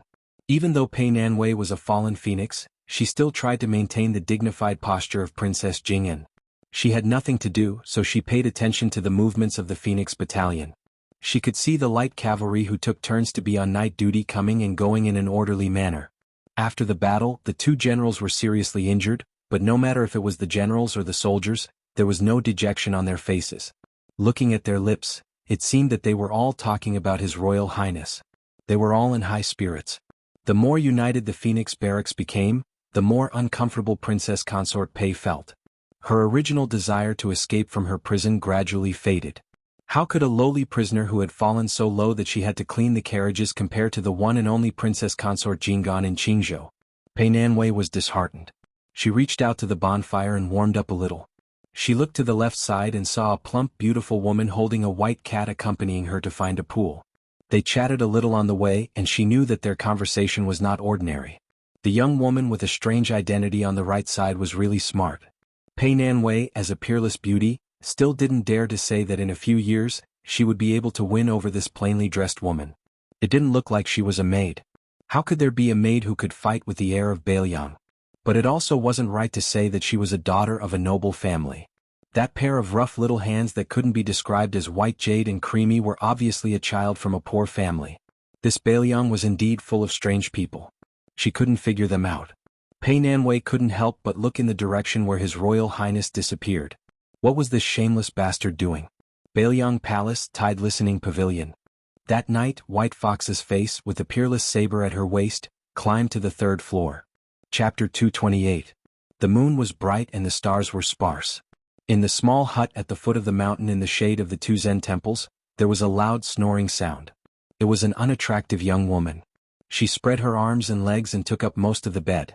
She turned around aggressively and accidentally kicked the bald middle-aged monk off the bed. The poor monk sat on the ground in a daze for a while. He got up and put on a white kasaya and walked out of the hut. There were 2 small rooms next door separated by wooden boards. The white-robed monk tiptoed to his daughter's room and covered her with a blanket. This girl's sleeping posture was exactly the same as her mother's, restless. When he came to his disciple's room, he saw that this little idiot was most likely having a good dream. She probably dreamt that she went to play with something and only cared about laughing. The shabbily decorated narrow room was neat and tidy. The shoes and socks of the 2 women in the house were always scattered all over the place. The stupid north and south were not the same. Everything was meticulously arranged, just like when he preached the sutras to the monks of the Hui generation in the temple. The white-robed monk walked out of the hut alone and came to the Thousand Buddha Hall. The walls were painted with the Vajra Luohan fist technique, vivid and lifelike. The ground was uneven with a total of 108 small footprints. It was rumored in Jianghu that this was the most powerful demon-subduing skill of the 2 Zen temples. Whoever could face the wall and observe the fist technique and walk 108 steps correctly would be ranked among the top 3 martial artists in the world. The reason why this hall was called the Thousand Buddha Hall was because the 2 Zen temples carved a Buddha here every year. There were more than 1,000 Buddha statues here. The white-robed monk was this generation's tablet keeper and also this generation's Thousand Buddha Hall statue monk. Standing at the door of the hall and looking out, all the Buddhas and Bodhisattvas in all directions were the same. Compared to the 3-sided fist technique manual, it was even more magnificent. The first patriarch of the 2 Zen temples had left behind a Buddhist saying that anyone who entered the hall and saw or heard it would receive the seed of Bodhi liberation. A couplet hung in the hall. It has been 3,000 years since lotuses bloomed at every step. I have rebuilt the hall to worship the Luohan. After 81 difficulties, I am willing to give 28 ranks and teach the Dharma to all. However, ever since the white-robed monk returned from the far west to Tai, and city and returned to the two Zen temples. He had only carved one Luohan statue. That year he had brought the little monk stupid Nanbei back to the mountain. The white-robed monk looked up at the thousands of Buddha statues that were filled with moonlight after the door was opened and sighed. The little monk, Wu Nanbei, appeared behind the white-robed monk and asked worriedly, "Master, is your wife going down the mountain again tomorrow?" The white-robed monk accepted his fate and said, "Go, go. There aren't many copper coins left in the bowl anyway. Stupid north and south side, after going down the mountain a few times, I can only pick the most expensive cosmetics with mistress. What are we going to do in the future? Why are you awake? Just now I was holding hands with something in my dream. In the end she knocked me on the head and I woke up. Hey master, why are you hitting me? What else did you do besides holding hands? No, just holding hands. What else can we do? Really? Monks don't lie. There are so many bodhisattvas and arhats in the 1,000 Buddhas hall watching you. Other than holding her hand, I also told this thing that I like her. No wonder you were hit. Master, the old abbot said that you are the reincarnation of the third arhat, the immaculate arhat. The Buddhist scriptures say that this bodhisattva has no worries. Why do you always have a bitter face from mistress and that thing? The great abbot also said that you are the last disciple of Buddha, Subhadhara. You received the bodhisattva fruit when Buddha was about to enter nirvana. Sounds very powerful. Why don't I see your wisdom and eloquence? Not to mention the temple and the foot of the mountain, we only have 4 people in the hut. Who can you argue with? Alas, the old abbot likes to praise everyone. There is nothing to be happy about being praised. Master, why don't you teach me how to play chess? Why do you want to learn chess? Mistress bought 2 boxes of chess at the foot of the mountain, but she doesn't know how to play. Mistress said that she can't beat you, so she can only play with me. My daughter is the smartest in the world, but learning chess is really not that amazing. Maybe she can't beat you. Master's copper coins will be wasted. It's okay, I'll let her. Idiot. How many games can you let her go? My whole life. Anyway, I'll just have to wait until I cultivate the Saraira. It's actually only a few decades. Okay, master hasn't touched chess for some years. Go and get the chess box. Now? How can I dare to go to mistress' room? I'll be beaten to death. I also don't dare to run. What if I run into the steel forest like before and mistress can't find me? Mistress will only give me half a bowl of rice. Where the Tao is, even if there are millions of people, I will still go. Don't you understand this principle? What's the point of practicing Buddhism? Master, isn't this the famous saying of the scholarly sage at the foot of the mountain? Is that so? It's absolutely true. Alas, I always heard the abbot in the temple say that you are very good at the once-in-a-decade lotus platform preaching. Even those scholars and Taoist masters admire you. It seems that they are bragging. Master, did you secretly give them copper coins? Nonsense. Isn't mistress keeping an eye on master's private money? Didn't you ask me to bury the pot under the Dragon Gate 20 stages stone tablet 2 days ago? Ha, Nanbei, the moon is pretty good today. Wait here, master will go and get the chess box. After a while, the white-robed monk came back with 2 boxes of chess pieces and a rough chess block made by the little monk. The master and disciple sat on the ground in the 1,000 Buddha hall. The white-robed monk rolled his eyes at the chess block with crooked lines and abandoned it. Instead, he used his finger to carve 17 lines on the floor. The floor of the hall was carefully paved with a special stone material. It was called the diamond mirror by the people. There was once a swordsman who had achieved Tao and cut it with a sharp sword but did not leave a mark. Therefore the 108 clear footprints showed the power of a sage. The little monk Wu Nanbei was not surprised by the lines his master drew with his finger. He only said with a sad face, "Master, the abbot is fine. The other abbot will definitely talk to me for a few days and nights." The white-robed monk said nonchalantly, "Let them nag." The little monk said with grief and indignation, "But they don't want to talk to you, master. They just won't let me go." Talk, talk, talk. This was the unique catchphrase of the strange family of 4 in this temple. The white-robed monk turned a deaf ear to it. He glanced at the 19 chess blocks and made a sound of surprise. He thought for a while and clapped his hands and laughed. "Wonderful, it's a pity there's no wine. Back then, master played 2 games to a draw with an old hooligan like you. They were 15 and 17. He said angrily that if there were 19, I wouldn't be his opponent. But looking at the situation at that time, this hooligan wasn't willing to be the first to propose 19. Stupid Nanbei, do you know who came up with the idea? I think it's Su Fengyan's second sister. She's called Su Weisheng. This name is very impressive. This thing has been envious of you for a long time. She complained that you didn't care about the name at all. Actually, I think this thing's name is nice. I just don't dare to say this to this thing. It's Su Fengyan again. When Master goes back, I have to record how many cleavers he has in the account book.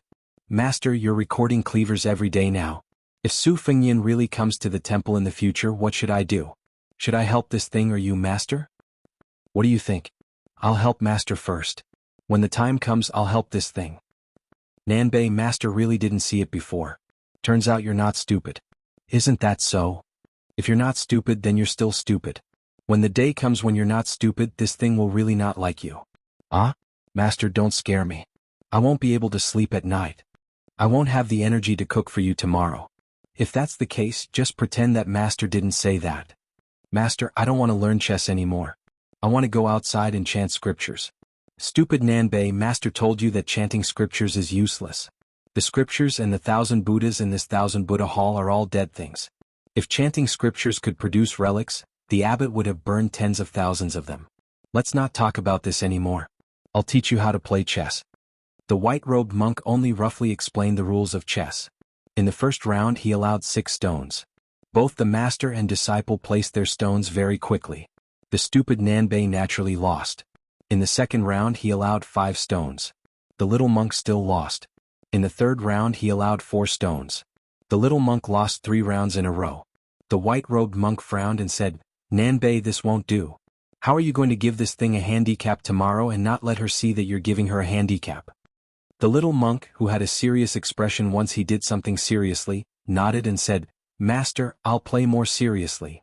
In the fourth round he only allowed 3 stones. According to common sense, the white-robed monk allowed fewer stones. Moreover, he didn't deliberately give the little monk a handicap. Naturally, the little monk's game should be getting worse and worse. In fact, after 4 rounds, the little monk's situation gradually improved. In the 5th round, the white-robed monk looked at the sky and said, I won't give you any stones in this round. If you can last until the 160th round, you win. You can go play with this thing tomorrow. Chapter 229. The stupid North-South nodded vigorously. Just as he was about to start with the white piece, he accidentally saw an ant scurrying around in his cassock. The little monk smiled innocently and gently stretched out his 2 fingers that were still holding the chess piece. He let the little ant climb onto his hand and then placed it on the ground. After it was far away, he placed the chess piece on the Vajra mirror. In the end, the little monk had made more than 170 moves in this game. The monk in white did not continue. He smiled and said, Are you asleep now? The little monk touched his bald head and said happily, Okay. The monk in white waved his hand and said, Go, leave the chess set and the chess box. The little monk nodded and got up to leave the 1,000 Buddha hall. The monk in white sat cross-legged and waited for his disciple to leave before returning to the hut. He then rested his chin on one hand and leaned his body to look at the chess game. The white-robed monk stretched his back and said softly, Chao Zhangqing, you're still so patient. No wonder you're called Chao Guanzi. Apart from his words, the hall was still silent. The monk in white reached out and grabbed. The dozens of white chess pieces on the ground suddenly floated in the air. With a light flick, the chess pieces shot to the side like rain. After a while, a scholarly man dressed in a green robe appeared in the hall leisurely. He held the 16 chess pieces in his hand and flicked 1 chess piece with each move. The chess pieces were nowhere to be seen in the air. In the blink of an eye, 15 chess pieces were stuck to the monk's cassock. This frivolous monk who drank wine, ate meat, and even had a wife and a daughter did not move. However, the 1,000 Buddha statues in the hall were shaking together as if they were being invaded by demons. Especially the few Vajra Bodhisattva statues. When they swayed back and forth, they were particularly intimidating. It must have been the 15 chess pieces that hit the monk's cassock. Each chess piece brought about a violent surge of chi activity and caused such a phenomenon. The handsome middle-aged scholar only had 1 chess piece left in his hand. He smiled and said, Sure enough, no one in the world can break your Vajra realm. Without any movement from the monk in white, 15 white chess pieces fell from the cassock and quickly rolled back to their original positions on the Vajra mirror as if they were endowed with intelligence. The white-robed monk calmly replied, It's just Chao Guanzi's 15 mysterious fingers. Why don't you take out a celestial phenomenon cultivator and try? The slender scholar smiled and gently tossed the chess piece in his hand onto the ground. It bounced forward a few times and obediently returned to its original position just like the 15th chess piece. He shook his head and said, I won't try any more.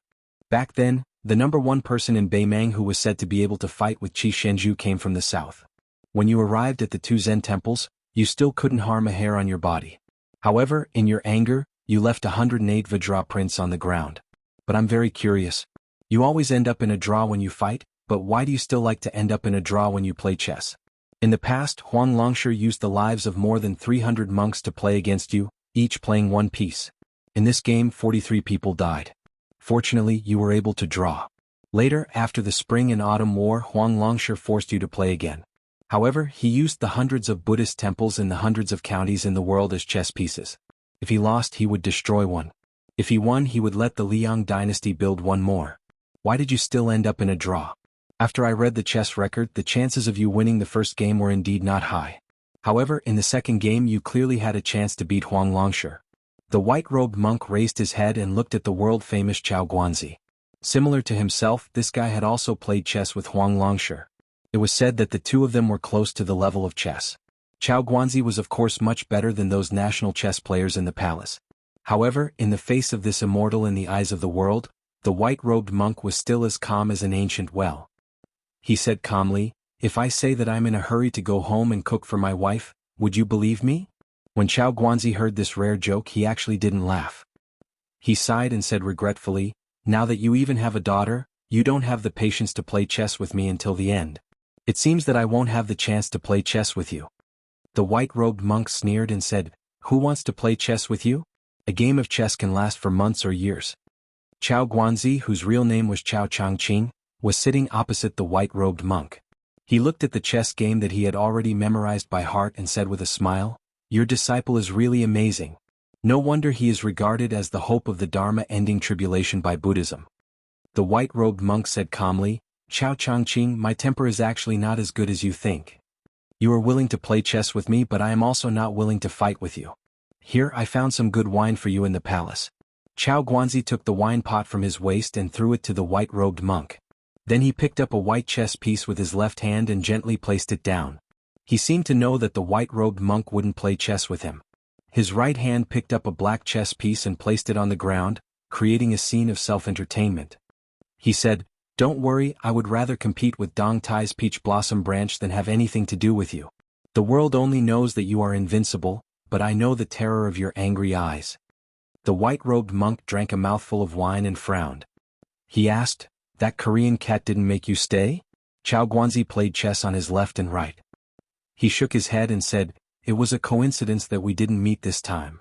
The white-robed monk wiped his mouth and asked, "You are a scholar from West Chu who is in dire straits. Are you still thinking about finding the little princess who is blessed with destiny and reviving the country?" Chao Guanzi looked lonely and said, "Why wouldn't I? Everyone said that she died with the emperor, but I still don't believe that the little princess is dead. West Chu's dragon aura still exists, but the imperial astronomer doesn't dare to admit it." The white-robed monk raised his head and drank a mouthful of wine. "Chao Changqing, are you here for my new calendar?" The Liang dynasty follows the old calendar and was originally following the will of the heavens. However, after annexing the 8 countries, it is obviously no longer appropriate. The imperial astronomer is busy with this, but I am not in a hurry. Are you thinking of doing something? Leaving a chance for your little princess to revive the country? Chao Guanzi suddenly stood up and bowed deeply. He didn't straighten his back for a long time. The white-robed monk sighed and said, "Chao Changqing, do you really not know that this is a shady business against the will of the heavens? Don't you know what happened to Heavenly Master Ren on Mount Longhu?" Chao Guanzi, who had almost become the champion of Jianghu in one fell swoop and whose pride didn't lose to anyone, still didn't straighten his back. The white-robed monk hesitated for a moment and said in a deep voice, "It's not that I don't want to help, but the general trend is irresistible. The old West Chu can't succeed at all. So what if the Grand Preceptor, Sun Shiji, works from the inside and outside? Do you really think that everyone in the world is a fool who waits for death? Su Shao Gu Jiantang, the 6 vassal kings are not dead. Now Zhang Julu and the one in the palace, Chao Changqing, O Chao Changqing. The sage only said that you should turn the tide, but the tide has passed and the general situation has been decided. What can you do? Not to mention you, even immortals like Qi Xuanzhen can't do anything." Chao Guanzi straightened up and was speechless with a miserable expression. Outside the Thousand Buddha Hall, lightning flashed and thunder roared. Soon it was raining heavily. The white-robed monk looked down at the white chess piece that Chao Guanzi had placed on behalf of his disciple and decided to ignore it. How could this be Chao Guanzi's flawless chess piece? For a moment he felt a little sad and sighed deeply. Fine. This pot of wine is good. I can only guarantee that the little princess of West Chu won't die. As for the rest, I can't help. If you want to take a mile after taking an inch, I will go down the mountain and ask the palace for a pot of wine to return to you. Chao Guanzi bowed again, turned around and walked into the rain. This was what it meant to go forward despite thousands of people. The heroic spirit of the Confucian school existed forever. Even though the white-robed monk was in Buddhism, he still felt a little sad. The little monk, who was about to fall asleep, was awakened by the thunder and hurriedly ran over with an oil paper umbrella. He saw that there was an extra pot of wine in his master's hand and thought of the middle-aged scholar who had just walked out of the Thousand Buddha Hall. He asked in puzzlement, "Master, is this wine given to you by that scholar?" The white-robed monk nodded. The stupid north-south put away the umbrella and grinned. "I put one up and took one. I met this scholar just now, so I borrowed one from him." The white-robed monk glared at him. "Why did you borrow it from him? It will take years to return it to you. An umbrella costs a lot of copper coins." The little monk was troubled. "Then what should I do? I preached in the temple, but the head abbot didn't give me any copper coins. If that thing asks about it tomorrow, it will be bad." The white-robed monk said helplessly, "Forget it. Just say that I bought the wine." The little monk shouted gratefully, "Master!" The white-robed monk rolled his eyes. "Master needs to go to the sutra depository in the temple to hide from your master's wife. Go to sleep." The little monk said nervously, "Master, why don't I tell the truth to master's wife?" The white-robed monk stood up and knocked on his stupid disciple's head. "Idiot." The little monk smiled brightly. The white-robed monk said earnestly, "North-south, if master's wife gets angry tomorrow, at most you will have to eat less and work more. But when your master's wife is in a bad mood, she likes to go down the mountain to buy clothes that she can't wear more than a few times a year. This is all master's hard-earned money." The little monk suddenly understood. The white-robed monk smiled. Go to sleep." The little monk said, "That thing is afraid of thunder. I will go outside and recite scriptures for her." The white-robed monk touched his bald head. This disciple. Standing at the entrance of the Thousand Buddha Hall and looking at the stupid north-south who was running in the mud without caring about the rain, the white-robed monk murmured, "Stupid north-south, you have a zen that doesn't let down Buddha and Qin." Chapter 230.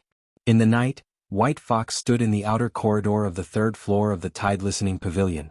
It was hard to believe that this Bailiang Palace, which occupied an area second only to the king of Yanqi among the seven kings, did not have a single master.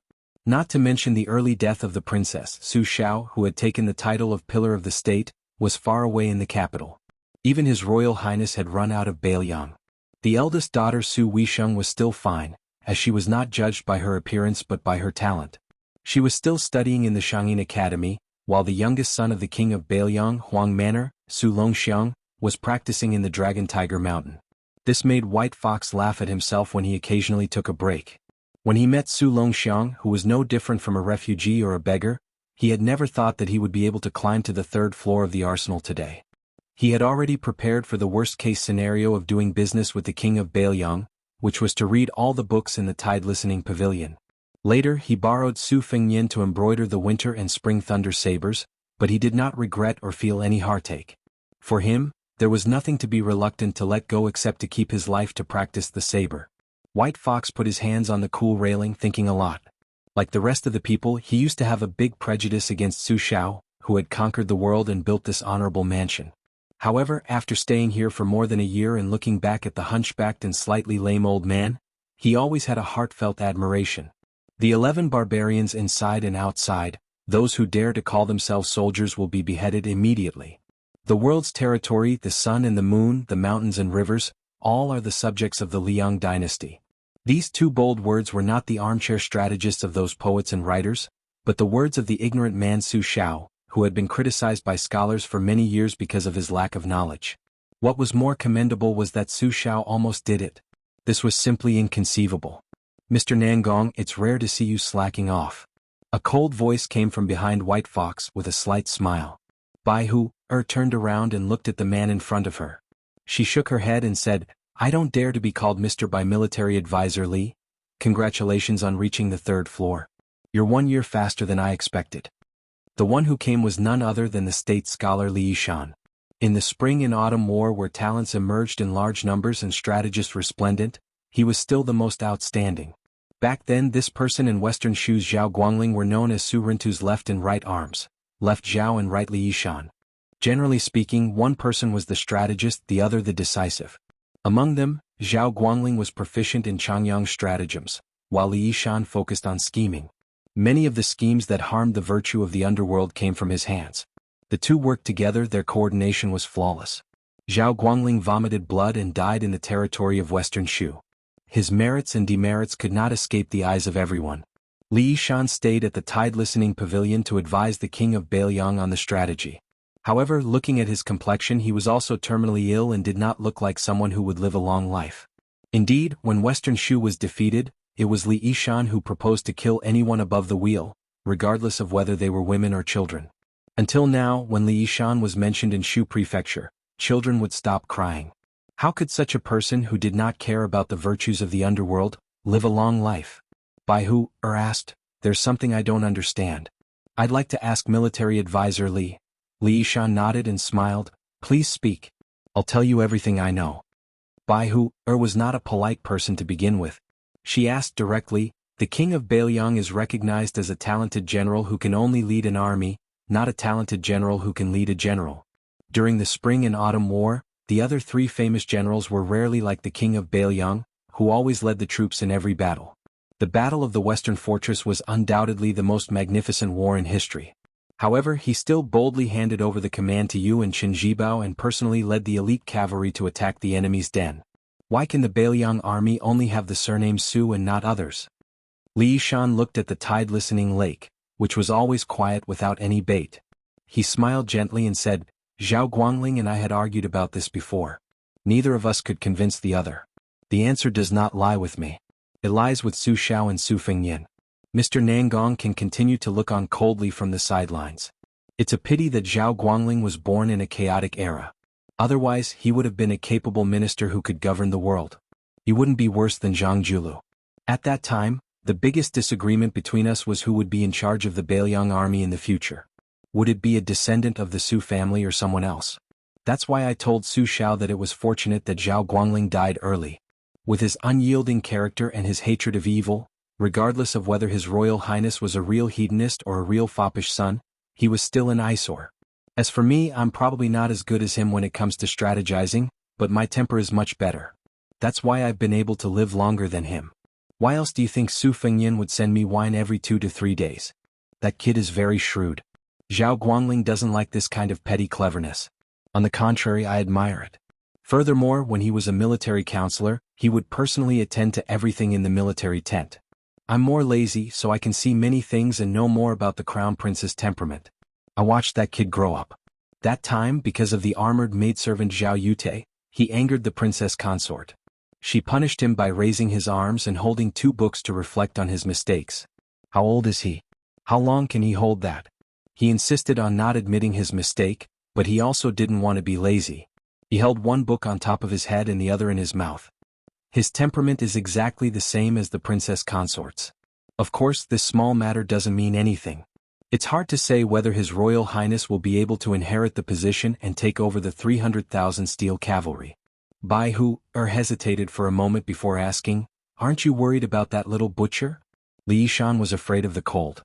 Even during the summer, the cool breeze still blew in the Tide Listening Pavilion on Mount Qingliang. He hurriedly picked up the wine gourd and drank a mouthful to warm his stomach. Then he sighed and said, "Su Xiao doesn't seem to be afraid, but I'm very afraid. Even an outsider like Mr. Nangong can see it. How can His Royal Highness and Qin Zhibao, who are in confrontation with the authorities, not know? When I think of how Qin Zhibao dragged Wu Xingyi Baikui's wife and daughter to death in front of the Western Wall, I can't help but be afraid. Perhaps you don't know, Qin Zhibao's swordsmanship isn't bad. His most outstanding skill is his spear. Compared to spear immortal Wuxia, his master, he's on par with him. Qin Zhibao's art of war has always been to succeed in one strike. Presumably it's nothing more than this. Many things in the world are beyond one's control. Back then, didn't Zhao Guangling and I hint to our confidants that Su Xiao might as well rebel? Although Su Xiao can endure it, only God knows if Qin Zhibao can. That person in the capital has spent a lot of time and effort on this for the past 10 years. To be honest, Mr. Nangong, it's not that Li Yuanying cherishes his life. It's just that I'm afraid the building will collapse. I'm sorry for the princess in white who plays the drum. Bai Huer's face seemed to be affected by Li Yishan's invisible murderous aura. Her mood was somewhat heavy. Li Yishan exhaled deeply. He raised his head and drank a mouthful of wine. He laughed and said, "Today I came downstairs to tell Mr. Nangong these words from the bottom of my heart. I hope that Mr. Nangong will remember this faint friendship when you come out of the tide listening pavilion. Feng Yin's cleverness was carefully taught by me, a dying man. Mr. Nangong, please don't be angry at this guy's slyness. Since Feng Yin's temperament is similar to that of the princess, he is naturally not bad." Bai Huer's face only nodded. Li Yishan, however, knew that it was enough. The man who had seen countless battles with his own eyes said in a trance, "It's a time of peace now. Not to mention the common people, even some young generals can't imagine the magnificence of hundreds of thousands of soldiers fighting a fierce battle. Such a scene, although covered in bones, can still inspire countless men to advance dauntlessly. Beliang is a good place. Horses galloping from the north are arrogant, and songs from the south are all dead. Although they are worried about the fall of the country, they are not mourning. I just don't know if I can see Feng Yin leading an army and trampling the 13 provinces of Beimang in my life. The wind, the rain, the thunder, and the river are still incomparable to the hooves of the horses in Beliang." Li Yishan turned and left the outer corridor with a smile. Bai Huer's face looked at the skinny back with mixed feelings. Bai Huer's face looked into the distance again and frowned. He seemed to be regretting that he did not agree to leave Liangzhou together. He was annoyed by this unprecedented emotion. He snorted and forced himself to suppress it. After calming down, Bai Huer's face narrowed his peach blossom eyes that were more beautiful than Su Fengyin's. He looked in the direction of the eastern sea and gritted his teeth. The second in the world? Chapter 231. Only one chapter for today. Hearing that the old god of swords was going to impart the two-sleeved green snake, Su Fengyin was shocked beyond words. Without waiting for him to react, Li Chungang coldly snorted and said, "Lend me the sword." The spring thunder at Su Fengyin's waist trembled incessantly. He subconsciously wanted to press down on the simple and unadorned short knife to prevent it from leaving its scabbard. The old man wearing the sheepskin fur coat sneered and said, "I'll let you experience the Wu family sword mound's imperial sword ascending Mount Kunlun." How could Su Fengyin defeat the old god of swords who had been in seclusion under the tide listening pavilion for so many years? The spring thunder was still guided by the old god of swords' finger and leaped into the air. Li Chungang pressed down with his finger and the spring thunder descended. With a twist of his finger, the spring thunder spun rapidly in front of him and finally formed a circle of bright knife shadows without a blade. The old god of swords allowed the spring thunder to spin in circles in the air. He reached out and grabbed the handle of the knife. Two streaks of green gang instantly exploded from the simple spring thunder blade like two mysterious green snakes. The old god of swords did not remind Su Fengyin to be careful. Using the knife as a sword, the sword aura was imposing and he chopped down at Su Fengyin who was pondering the Imperial Sword School. The sword aura roamed and instantly shot towards Su Fengyin's face. Last time on Mount Wudong, Su Fengyin fought against an imperial bodyguard of the Dongyue imperial family. That bladesman used a pair of wild brocade knives. What Su Fengyin valued and envied the most was that person's unique drawing knife technique. Seeing the green snakes surging toward him, Su Fengyin did not know how to understand that mysterious meaning. Since the green snake sword aura was unavoidable, Su Fengyin drew his knife out of its scabbard in a flash. With one breath, he raised his knife to block the cold sword aura. Standing at the top of the slope, Su Fengyin was pushed to the waist of the slope by the two intertwined green snakes. Dust flew up from the ground. His Royal Highness sleeves and shoes were all destroyed. However, the old man with the sheepskin coat took advantage of his position to bully Su Fengyin. One sword after another, the sword aura grew stronger and the green gang became denser. Su Fengyin did not even have time to catch his breath. Fortunately, the fourth floor of the grand yellow courtyard allowed two chis to produce green lotuses. Together with the green snake out of the hole, he was forced to retreat from the waist of the mountain to the foot of the slope. The old god of swords narrowed his eyes as he stood at the top of the slope. He asked, "Your drawing of the blade is a small trick. If this old man is not wrong, this is the famous technique of the East Yu imperial family. It has never been written down in a secret manual and is only passed down by word of mouth. How did you learn it, kid?" The chi in Su Fengyin's body was surging like a tidal wave. His grand yellow courtyard had just stabilized, so he immediately felt extremely uncomfortable. He said bitterly, "I once saw a member of the East Yu imperial family use drawing of the blade once. You can say that I learned it secretly." The old god of swords nodded and did not think much of it. He only smiled and asked, "Have you rested enough?" Su Fengyin made a prompt decision and said resolutely and decisively, "Not yet." The old god of swords was not a kind person. He laughed and the green snake in his hand rose again with an even more ferocious momentum. It was not that Su Fengyin did not want to avoid the sharp edge, but that he could not escape at all. He could only use the most clumsy method to meet force with force. Fortunately, Li Chungang seemed to be holding back on purpose. Every time he attacked he was not ruthless. Compared to the 300 Zhonglong sword forces on the official road, his aura was more like a soft knife cutting flesh. He probably wanted to see how many green lotuses the grand yellow courtyard could produce. Su Fengyin gritted his teeth and sank his feet into the mud. He used the sword move covering armor imparted to him by his aunt to resist the green snake sword force. Unfortunately, the old god of sword aura was so powerful that Xiaodong could not bend any further under the pressure of layers of sword aura. With a bang, Su Fengyin and Xiaodong flew backward. They tumbled a few times before they got up and another green snake slithered over. Su Fengyin risked his life to change to the sword move from the flying sword of Dunhuang, to fight the enemy. When he was sent flying again, his mind was in a daze and he had a glimmer of understanding. The superior way of the sword was divided into the control of the sword and the creation of the aura. It gave up the sword will and sought the sword moves. Therefore the sword tomb of the Wu family was the best. However, there was a flaw. The more profound a swordsman's cultivation was, the more he needed a divine weapon. For example, when Wu Luding left the tomb, he brought the Su of Gojoseon with him. As for the latter, the long sword itself was only a support. The aura of the sword was the way of the king. For example, when Li Chungang used the umbrella and the water droplets as his sword, he could already predict that everything in the world could be used as a sword. However, when he truly faced the green snake with two sleeves, Su Fengyin realized that the reason why Li Chungang was able to reach the peak of the way of the sword was because of the old god of swords' control of the sword and the creation of the aura of the sword. The green snake slithered in a seemingly straight line, but in reality, it could freely change its direction under the guidance of the qi. It was because of the exquisite control of the aura that it could create such a grand scene. The old god of swords held the spring thunder in his hand and slowly walked down the hill. "Kid, you're not dead yet?" Su Fengyin's ferocity was aroused. He pretended to be fat and laughed, "Not yet." Again. Li Chungang dismissed it with a laugh and said softly, "The small injustice in the chest can be dispelled with wine. The great injustice in the world can only be dispelled with the sword. Kid Su, be it this old man's wooden horse ox or the Su of Gojoseon that is now in Wu Liuting's hands, or the great Liang dragon sparrow that your mother used in the past, if you don't dare to think about leveling the world with one sword, how can you reach the realm of earth immortals if you don't even dare to think about it? When you get used to this old man's two sleeves green snake, you will naturally have your own spirit. Only then will the great yellow court be your great yellow court. When facing an enemy you can't retreat before the battle. This principle that this old man taught you tonight is not inferior to the two sleeves green snake." Over at the two bonfires, only sword aura could be seen soaring into the sky near the hillside. Ningame was a little worried and wanted to lead a pair of white horses to keep an eye on it. However, he was stopped by the old Taoist priest Wei Shuyang with a smile. Ningame, who was slightly further away from the bonfire, asked Elder Mi in a low voice, "Jinren, is that old senior the old god of swords Li?"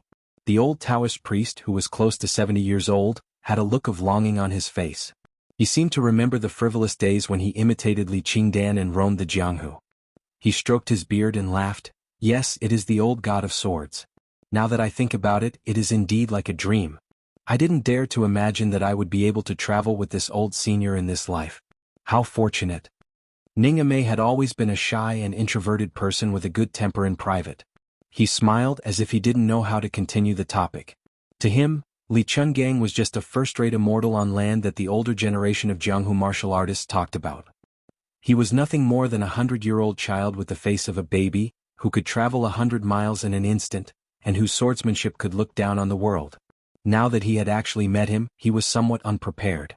The old man's eating and sitting posture were really unconventional. Especially when the old senior's sword, the wooden horse and ox, was broken by Wang Xinji of the martial emperor city. In addition, for some reason he only had one arm left. He really couldn't help but sigh.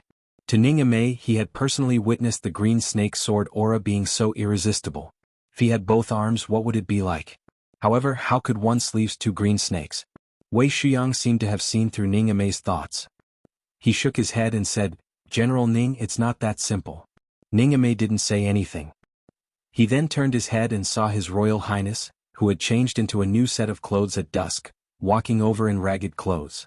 The old god of swords was leisurely following behind with a faint smile on his face. Su Fengyin saw that there was still some distance between them and the bonfire. He smiled bitterly and said, "Old senior, you said you were going to teach me the green snake with two sleeves, but how could you teach me the way? From the beginning to the end, I was beaten up and couldn't even escape." Old Manly blew his beard and glared at him. He said, "Idiot, what's the point of telling you all those principles? This old man's famous unique skill isn't that easy to learn."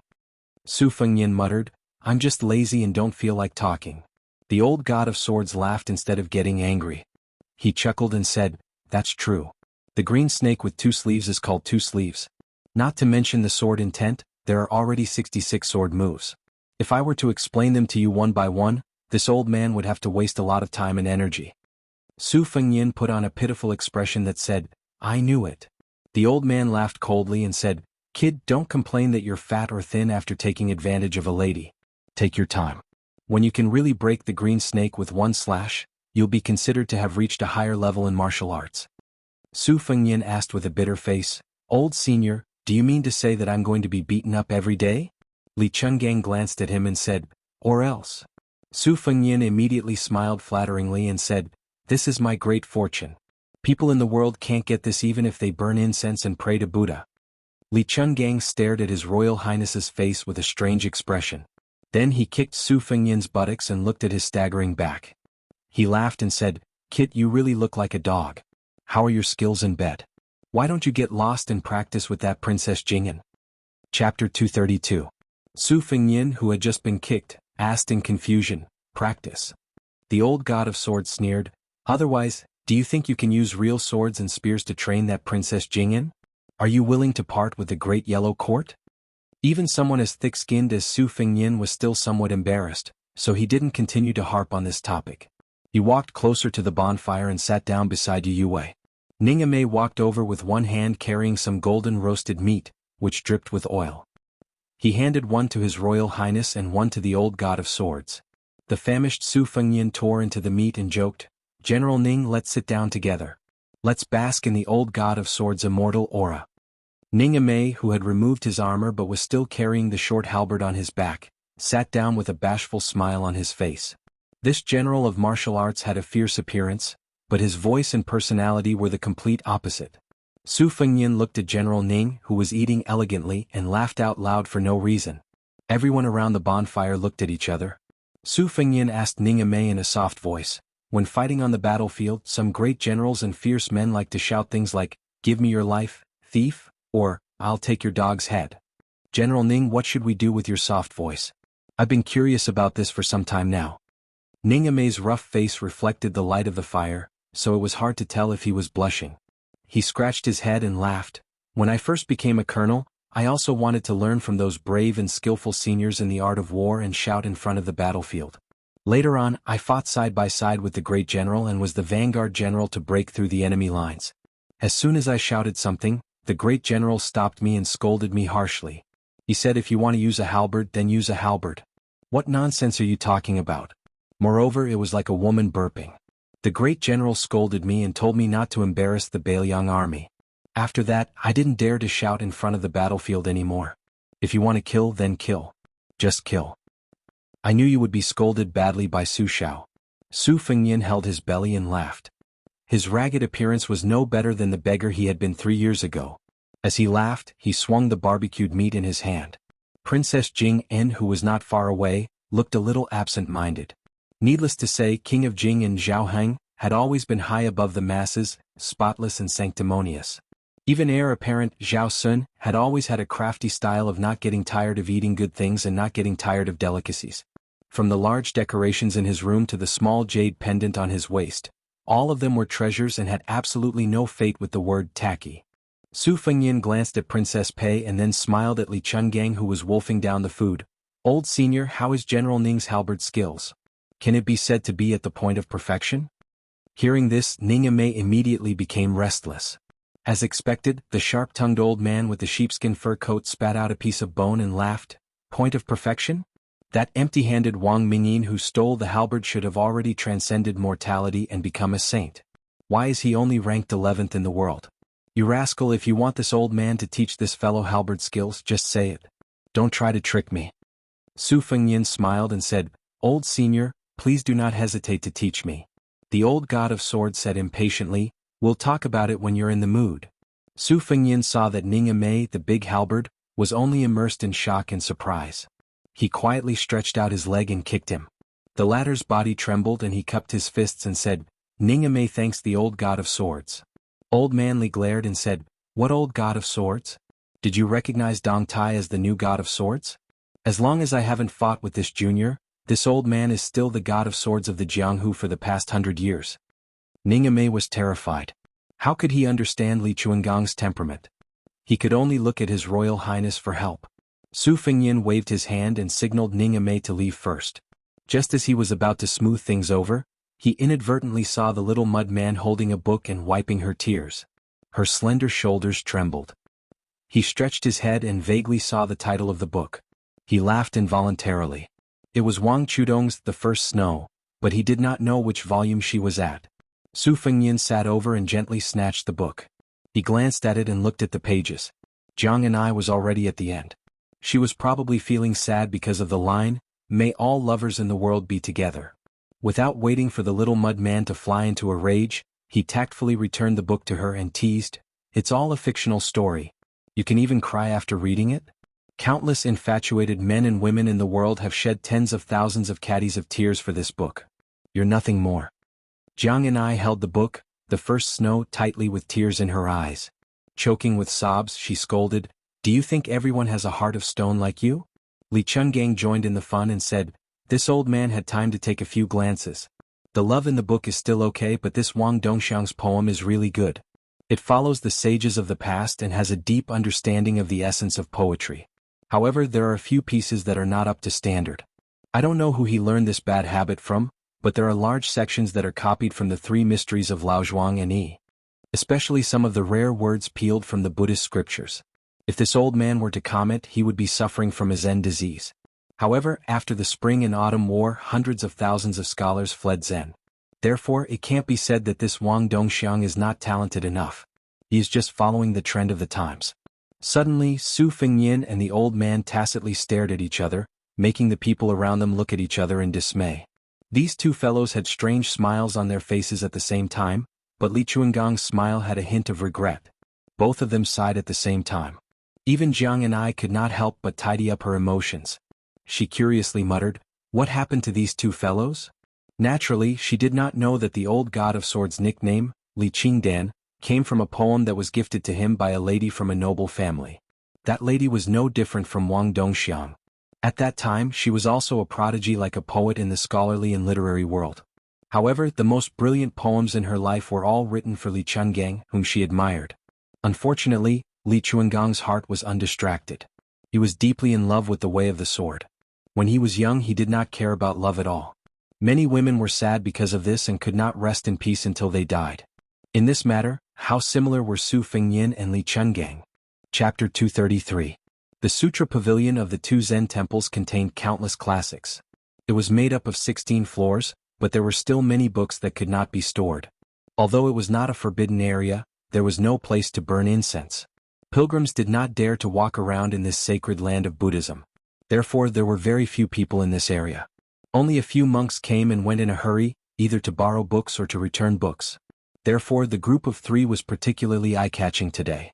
A woman who looked like a young woman was holding the ear of a young monk who was wearing a special monk robe. The young woman was nagging non-stop. The poor young monk was being held by the ear and scolded. When he saw the monks of the temple, he still had to bow and greet them politely. Among the monks, there was no lack of eminent monks of the Hui generation. They were all in their 60s. When they saw this young monk who often taught them, they would also respectfully put their palms together and salute. However, when the old monks saw this scene, they all looked down as if they did not see anything.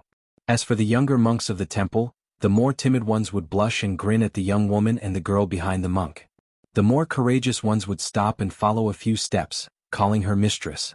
Most of them would try to worm their way into being friends with the girl of the same age. Unfortunately, the girl ignored them and was annoyed. She glared angrily and said, "Go away, who are you gathering so many bald heads to light up the lanterns for in broad daylight?" The young monks laughed and dispersed, not forgetting to sneak a few glances at the girl. The young woman who had been holding the young monk's ear said angrily, "Nanbei, you're really loyal. If I didn't ask my daughter to do it, how long would it take for you to give up your master? Tell me, why is your master hiding in the Sutra Pavilion? Which vixen at the foot of the mountain did he receive a love letter from this time?" The young monk who had no choice but to tiptoe said with a bitter face, "Mistress, I really didn't. Master is really studying the Buddhist scriptures. In the past few years, whenever the great abbot handed me a letter, I would quickly take the initiative to hand it over to mistress." The young woman laughed and said, "Bullsh*t. When was it not intercepted by something first? You two little brats peeking at it? What's there to see? Isn't it just a roundabout way of expressing admiration, adoration, and yearning? These women don't even know how to be shy. They're actually flirting with a monk." These three were, of course, Miss East-West, the little monk Zhu Nanbei, and the famous tigress of the two Zen temples. "Mother, you even married a monk. Mother, you're married to a monk."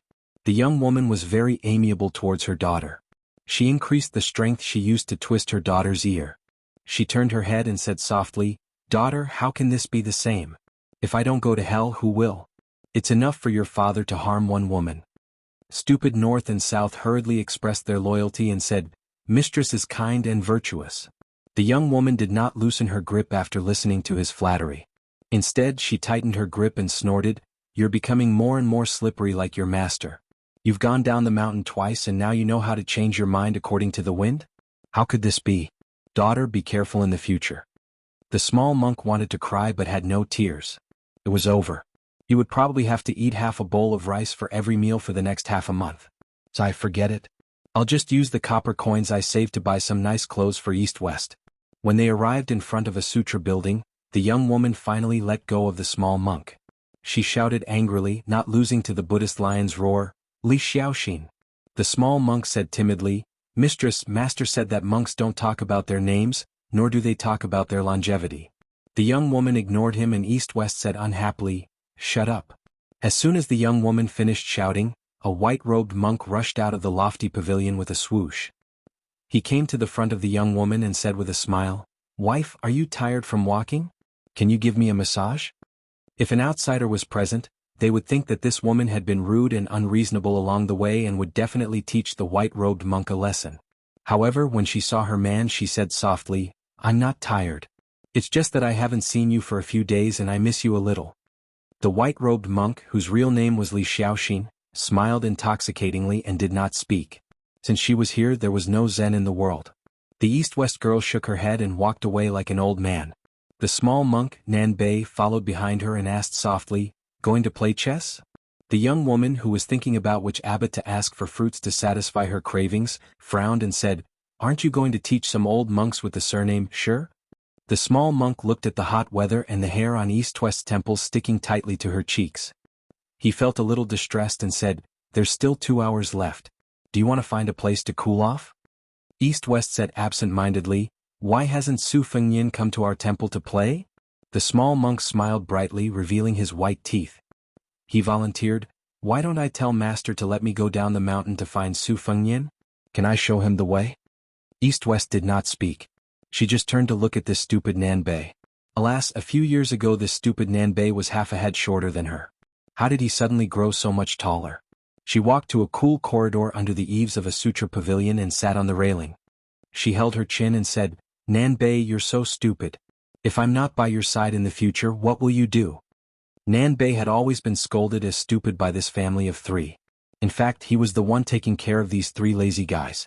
However, he was seriously thinking about this problem. His expression was even more serious than when the old monks in the temple asked him about the ambiguity of Buddhist scriptures. He seemed to have finally figured it out and smiled, "It's okay. As long as you're happy. Look at master and his wife, they're so loving. You'll definitely be like them in the future. Don't worry, East-West, monks don't lie. I'm a man of my words. In the future I'll definitely give you a box of the best and most expensive rouge. As for the Saraira, I can probably afford it. East-West turned around and slapped the small monk's bald head. Are you really going to burn the Saraira after becoming Buddha? Aren't you stupid? Nanbei smiled foolishly. He was quite stupid. Chapter 234. Inside the carriage, Su Fengyin and Princess Pei's chess game was a bit messy. Princess Pei's chess skills were originally on par with His Royal Highness's, but today she had easily won 2 games in a row. She couldn't help but raise her head to look at his expressionless face. She wondered if it was because he was afraid of returning home? Was it because of the big sister, Su Jihu, who had stirred up a storm of criticism and even shook the capital university? Princess Jing, and could be considered to be born into a wealthy family. She was used to the internal strife between brothers. There were very few families that were truly harmonious. Princess Pei had only heard rumors about the most famous widow in Gangnam-do. Not long ago, she had been slapped in the face by a woman from the neighboring Jiangxi county. This talented woman had created a saying that Su Jihu was a broken incense burner. The incense burner was porous and was a metaphor for a slut. This saying had never appeared in any books. When the scholars of the 2 counties came back to their senses, they all slapped the table in praise. For a time, the saying of Su Jihu's incense burner in Gangnam-do became more and more popular. This was especially true for the noble ladies and young ladies of Gangnam-do who had always hated Su Jihu. They would talk about the incense burner every 3 sentences, which made them feel indescribably comfortable and satisfied.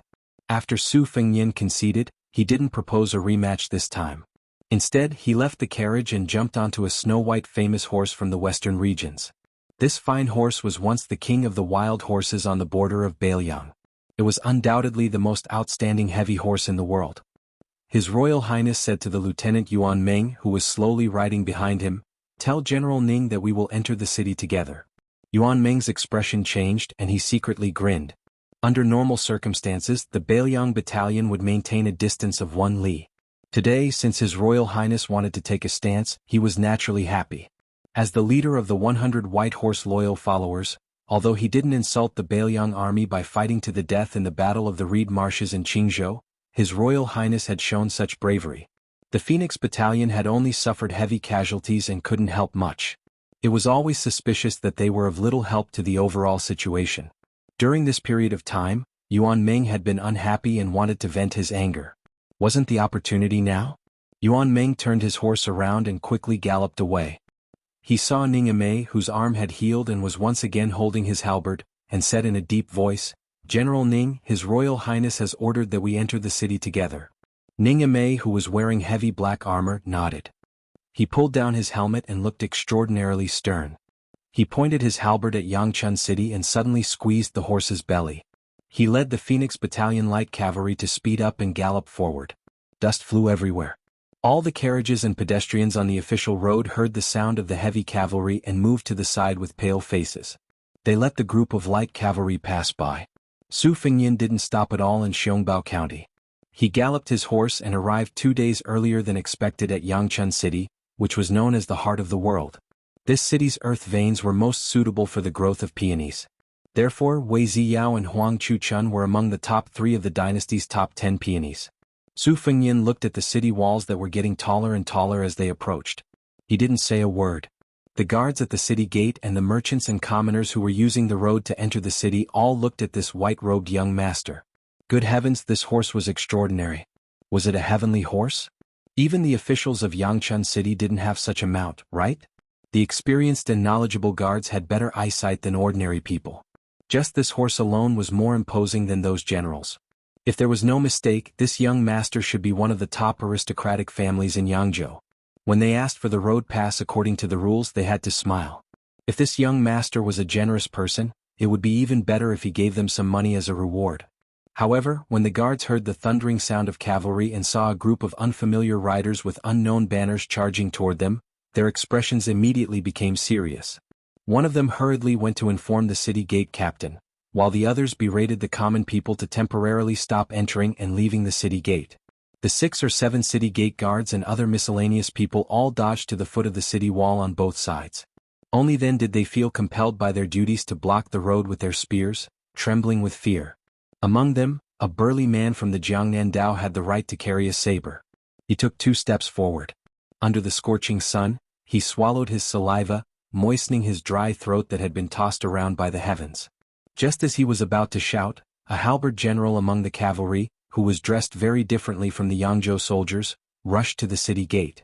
He placed his 80-gene halberd on the captain's shoulder. Without exerting much force, the captain, whose figure could not be considered weak, staggered. This foreign general, who was wearing black armor and riding a black horse, was like a killing god. He coldly said, "Get out of the way." The 2 trembling captains said in a trembling voice, "General, foreign troops entering the city need to show the tiger seal and the official document from the Ministry of War." Originally, there were only less than 10 generals in the Liang dynasty who had made meritorious contributions. Other than the 6 fixed military officer titles of Long Xiang, Piao Qi and Fu Guo, they were all second class. The rest of the generals who could be called general were even rarer.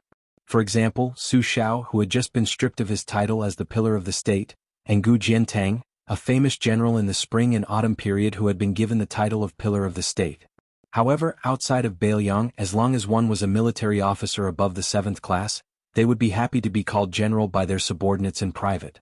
However, in public, it was easy to cause trouble if one openly called a general who did not have an official title. It could be seen that this small soldier from Hutting County was really afraid of this majestic general of unknown origin. Damn, how could he not be afraid? This guy was holding a halberd. The dynasty claimed that there were millions of soldiers who dared to use a halberd. How many people dared to use a halberd? Su Fengyan raised his head and glanced at the 3 words Yangchun City, written in seal script on the city wall. He pursed his lips and rushed in. Chapter 235. The officer at the gate, who had just drunk half a jug of wine under the shade of a tree in the inner city, hurriedly ran over. Seeing this troublesome situation, his drunkenness completely dissipated. There was no need to think about forcefully stopping them. He only wanted to delay as much time as possible. When the government received the news, there would be no need for him to be stuck in the middle. He was just about to speak when an object flew through the air. It was like a rainbow piercing through the sun. It stabbed into the stone floor in front of him with a loud bang. It was an extremely rare jet black halberd in the army. If he took one more step forward, this halberd would pierce a large hole in his body. He was so scared that he stood there like a wooden chicken. In the time he was stunned, the young master in white robes on a white horse had already passed through the gate. Then 2 carriages followed closely behind. The general in black armor rode slowly on his horse. When he passed by the officer, he pulled out his halberd. The light cavalry passed through the gate. More than 100 cold and beautiful standard knives were unsheathed. They shone dazzlingly through the gate. No one dared to move. It was not until the cavalry troop that trespassed the city gate of Yangchun City disappeared that everyone who did not dare to breathe loudly finally felt relieved. The common people near the city gate, who had their eyes opened, discussed animatedly, guessing which family's young master in their province would act so domineeringly. Since ancient times, Yangzhou had produced wealthy families. If it wasn't for the unjust war of the spring and autumn period that suppressed the limelight of Yangzhou's Jianghu group, the Green Party of Qingzhou, who had achieved success in recent years, would be nothing. In Gangnam-do there was the 8 Xianxia song of the previous dynasty, the Hutting Lu family of the 4th generation of the 3 dukes of the 4th generation, the Boyu Yuan family of the 4th generation, and the Gumusu family of the 4th generation were all first-class families. After the country war led to the tragedy of 9 out of 10 families, these 4 families began to hide their strength and bide their time. However, Yangzhou, which was named after its great state, was far from what Qingzhou could compare to. Last year, there was a governor's son in Qingzhou who wanted to marry a crippled woman from the Yu family as his wife. He was rejected. The Yu family said that the governor's family was a poor family that didn't enter the ranks. If they married, what was the difference between them marrying animals? However, the county governor of Qing province, who had bitterly studied for a smooth career and became a high-ranking official of a region, was only resentful and did not refute this insult. The citizens of Yangchun City counted with their fingers for a long time, but they could not guess who this young master was. They had never heard of such a rude young master among the 4 major families of Gangnam-do. After entering the city, Xu Xiu urged her horse to catch up with His Royal Highness and said carefully, "Your Highness," seniorly said he was hungry and wanted to eat something at the restaurant in front. Su Fengyan frowned and nodded. "All right." Xu Xiu asked for the way to the Lu residence later. His Royal Highness and company dismounted and entered the restaurant, while the Phoenix Battalion stopped their horses by the roadside. The waiter of the restaurant was alert, so he quickly ran out of the restaurant to greet this group of distinguished guests. After being brought to the second floor to take a seat, the business here was booming and the place was packed to the brim. He saw that the customers were divided into two groups. Those near the windows were craning their necks to look at the elite cavalry in the bustling city, while those further away from the windows were pricking up their ears to listen to the comments of the customers near the windows. Su Fengyin, the elderly god of swords, and the others had just sat down and asked the waiter to prepare some of the restaurant's signature dishes when they heard some whispers. There were two granaries in the world.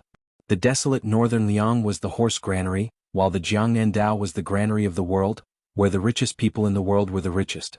In the last 100 years, the many commanderies of the Jiangnan had produced a large number of scholars. Thus, the air of eloquence and the air of an advisor were extremely strong. In the eyes of the scholars of the Jiangnan, there was nothing that they could not criticize and nothing that they could not comment on. Of the 30,000 students of the Imperial College in the capital, the ones who liked to point out the state the most were mostly from the Jiangnan. Su Fengyin was expressionless as he waited for the dishes to be served. Xu Xiu had already asked for the location of the Lu residence in the lake pavilion. She bowed beside him and reported the details respectfully. Xu Xiu was a naturally beautiful and charming woman. She was the type of seductress that men would think of in bed with just a glance. Especially now that she was bending over, the view in front of her chest was very aggressive, like a pair of inverted bamboo shoots that were about to burst out of her clothes. In addition to Xu Xiu, Su Fengyin also had Yu Wei, who was holding a white cat, and Princess Jingyin, whose face was covered by a veil but had a graceful figure. Such a feast for the eyes was rare in the world, and it made the diners on the second floor drool. They immediately had a strong desire to show off, as if they had taken an aphrodisiac. The voices on the second floor were much louder, as they only wanted to be remembered by these rare beauties.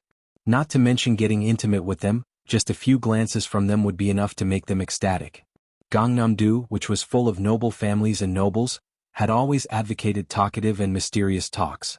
The scholars and doctors all wore loose robes and wide belts, feather fans and silk headscarves and wore crane robes. The air was very fragrant, and they did not even look at riding horses. They had to drive ox carts to show their status. Even the page boys had to pick those pale youths with red lips and white teeth. There were only a few young maidservants who were familiar with playing the zither and brewing tea, and they were too embarrassed to go out and greet their friends. The second floor was full of loud conversations and it was very lively. I heard that in a few days Bailiang's empty-bellied heir will come to our Hutting County to visit his eldest sister. This pair of siblings, one is ignorant and incompetent, the other is shameless. They really are a good match. If this widow's conduct wasn't improper, how could she have been scolded by Sir Qingzhai's wife to be a two-legged incense burner? This saying is really too wonderful for words. That slap in the face was really good. I heard from some people at Baogua Temple that after this unrestrained widow was slapped, she still laughed. She really is a woman from Bailiang. You should lower your voice a bit. I heard that the empress who wrote the precepts for women wanted to support her niece, but after the one from Bailiang went to the capital, this empress ceased all activity. There's even news that she went to Changchun Palace. Humph, this world really makes me, a scholar, bitterly disappointed. No matter how much that boorish fellow covers the sky with one hand, how can he extend his hand to Gangnam-do? Wouldn't Grand Secretary Zhang chop off his claws? That's true. Grand Secretary Sir is indeed amazing, a role model for all scholars under the heavens. Sir Qingzhai is a bit muddle-headed, but he doesn't neglect the greater good. Read that poem about breaking off ties. We should make a toast. These words aren't wrong, we should indeed make a toast. Come, let's drink. One of the people on the second floor suddenly stood up, arriving at the table where the discussion was the most heated. He drew his blade and hacked the table in half, calmly saying, "You want to drink, right? Today I'll let you drink piss until you're full." Chapter 236. The middle-aged swordsman in green was about to make a move when his expression changed drastically. Without caring about etiquette, he grabbed his master's arm and hurriedly flew backward. They crashed through the wooden wall on the second floor and landed on the street. The young master asked gloomily, "Wang Meng, why are you doing this?" The swordsman replied as if he was facing a great enemy, "Someone downstairs used chopsticks as swords and threw them. His sword intent has reached the first-grade realm." After the swordsman led him a few times into the alleyway, the young master elegantly folded his fan and patted the dust off his body. He smiled and said, "Little Sunny Spring City, there's such an expert? No wonder that guy with two sabers dared to be so impudent. Wang Meng, what grade is the expert downstairs at?" The swordsman's expression turned ugly as he said, perhaps higher than the Vajra realm. He already has some hints of the Finger Shen realm. Only then did the young master's expression turn serious. He snorted coldly and walked into the alleyway. After hesitating for a moment, he threw away the precious folding fan carved from ivory that was worth at least 1,000 taels of silver and said, "You dirted my fan. This debt must be properly settled. So what if you have a first-grade expert to rely on? I don't believe you can walk out of Jianghu alive." Lu residence. Lu Xianlang, the clan brother of the current head of the Lu family, Lu Daolin, was sitting in the study with a gloomy expression. One of the female servants was standing and massaging his shoulders while the other was kneeling and massaging his legs. The weight of the massages was just right. The two beautiful female servants were actually a pair of twin lotuses on a stalk. Individually, the two sisters were already bright and moving. When they were together, they were even more alluring. Lu Xianlang was a famous talker in Jianghu. The Lu family had a total of 6 people in their generation. Compared to the other large families of the same rank in Jianghu, they were not very luxuriant. However, the Lu family could be said to have produced many talents. When the previous emperor toured Jiangnan, he had personally praised them. It was clear that the Lu family was a shining jewel. With one word from the emperor, the Lu family was established as the leader of Jianghu. The head of the family, Lu Daolin, was now the right chancellor of the capital's imperial college. Lu Xianlang oversaw Jianghu where the family's foundation was. Back then, he had a battle of words with the scholars at the White Horse Temple and convinced them. Then he had a private visit to Jiangnan province with the old Grand Secretary on whether the 6 classics were history. The debate continued until the middle of the night. The debater who had confronted Lu Xianlang had not yet made a name for himself. Looking at it now, it was simply terrifying. Other than Huan Shu, who was now the left chancellor of the Imperial College, there was also the current Grand Secretary Zhang Julu. Lu Xuanlong's loftiness in the past could be seen. Now that he was old, although he could no longer do the open-minded behavior of spreading nudity and drinking wine in seclusion, he was still a half-saint scholar praised by everyone in Gangnam-do. However, what Lu Xianlang hated the most in his life was that he had married that widow. Not only had he caused the death of the son the family had placed high hopes on, he had also brought countless humiliation to the Lu family. In recent times he had written letters to his brother, who had disregarded all opposition and strived to bring that wanton widow into the family, full of resentment and complaints. However, his brother was stubborn and refused to drive that woman out of the Lu family. Of the 4 major families in Jianghu, the ranking was now Jiang Xinxuan, Bo Liyuan, Hu Ting Lu and Gu Mu Su. Originally, with the Lu family's wealth and power, they were firmly ranked second. However, it was because of this wanton woman, who he had never treated as his daughter-in-law, that the Bo Liyuan family's reputation overtook. Now the crown prince of Beiliang was coming to Jianghu. Lu Xuanlong's resentment was mixed with the bitterness that was difficult to tell to others. How could the wife of the young man from Jiangxing County, Lu Lighting, have the ability to disturb the imperial concubine who wrote the admonition for women in the palace? There was an arrangement that he did not know. His original intention was to endure the pain and remove the black sheep from the family. He could no longer allow her to stir up trouble and ruin the reputation that the Lu family had painstakingly accumulated for dozens of generations. However, he did not expect that before the imperial concubine in the palace could do anything, he received shocking news that the imperial concubine had been banished to the Changchun Palace by His Majesty and was completely banished into the Cold Palace. Lu Xianlang, who was holding a saint's classic in his hand, slammed the book on the table. The 2 maidservants were so frightened that their hands trembled and they could not help but increase their strength. This caused Lu Xianlang, who was fond of eating stones when he was young, to feel a wave of pain. This great scholar used to take bait before. Today, not only in the summer, even in the winter he had to eat ice to relieve his qi. Fortunately, compared to the other 3 families who had taken the 5 minerals powder, he was much better off. However, to the scholars of Gangnam-do this was nothing. Lu Xianlang was in pain from taking the 5 minerals powder. He could grit his teeth and endure the pain. However, the lowly maidservants did not serve him well. They were immediately slapped in the face. A palm print appeared on their smooth cheeks. Only then did Lu Xuanlong's mood improve slightly. He signaled a maidservant to retrieve the book. Holding it in his hand, he coldly said, "Incense burner, what a fitting name." A cold snort came from the door. "If you knew this would happen, why did you do it in the first place?" The 2 maidservants' faces were as white as snow, contrasting with the red palm print. Lu Xianlang waved his hand impatiently. They quickly bowed their heads and left. They did not even dare to call out their honorifics. They just kept their mouths shut and left. This was because that person did not like them to talk. If they spoke, it would dirty her ears. At the door stood an old woman who was no longer in her prime. Her expression was cold and gloomy. She had a face that did not have any good fortune to speak of. She looked gloomy. The old woman said in a strange tone, "When I came here, I met that ****. She even paid her respects to me. Lu Xianlang, only you can pick such a virtuous daughter-in-law. What a blessing." Lu Xianlang coldly said, "The eldest brother is the father. What can I do?" The old woman sneered. Her voice was like that of a ghost. What an understatement. "My son was killed because of your lack of understanding of the big picture." Lu Xianlang angrily said, "Quan is still my son." The old woman sneered, "Lu Xianlang, you have a few sons. I only have Quan.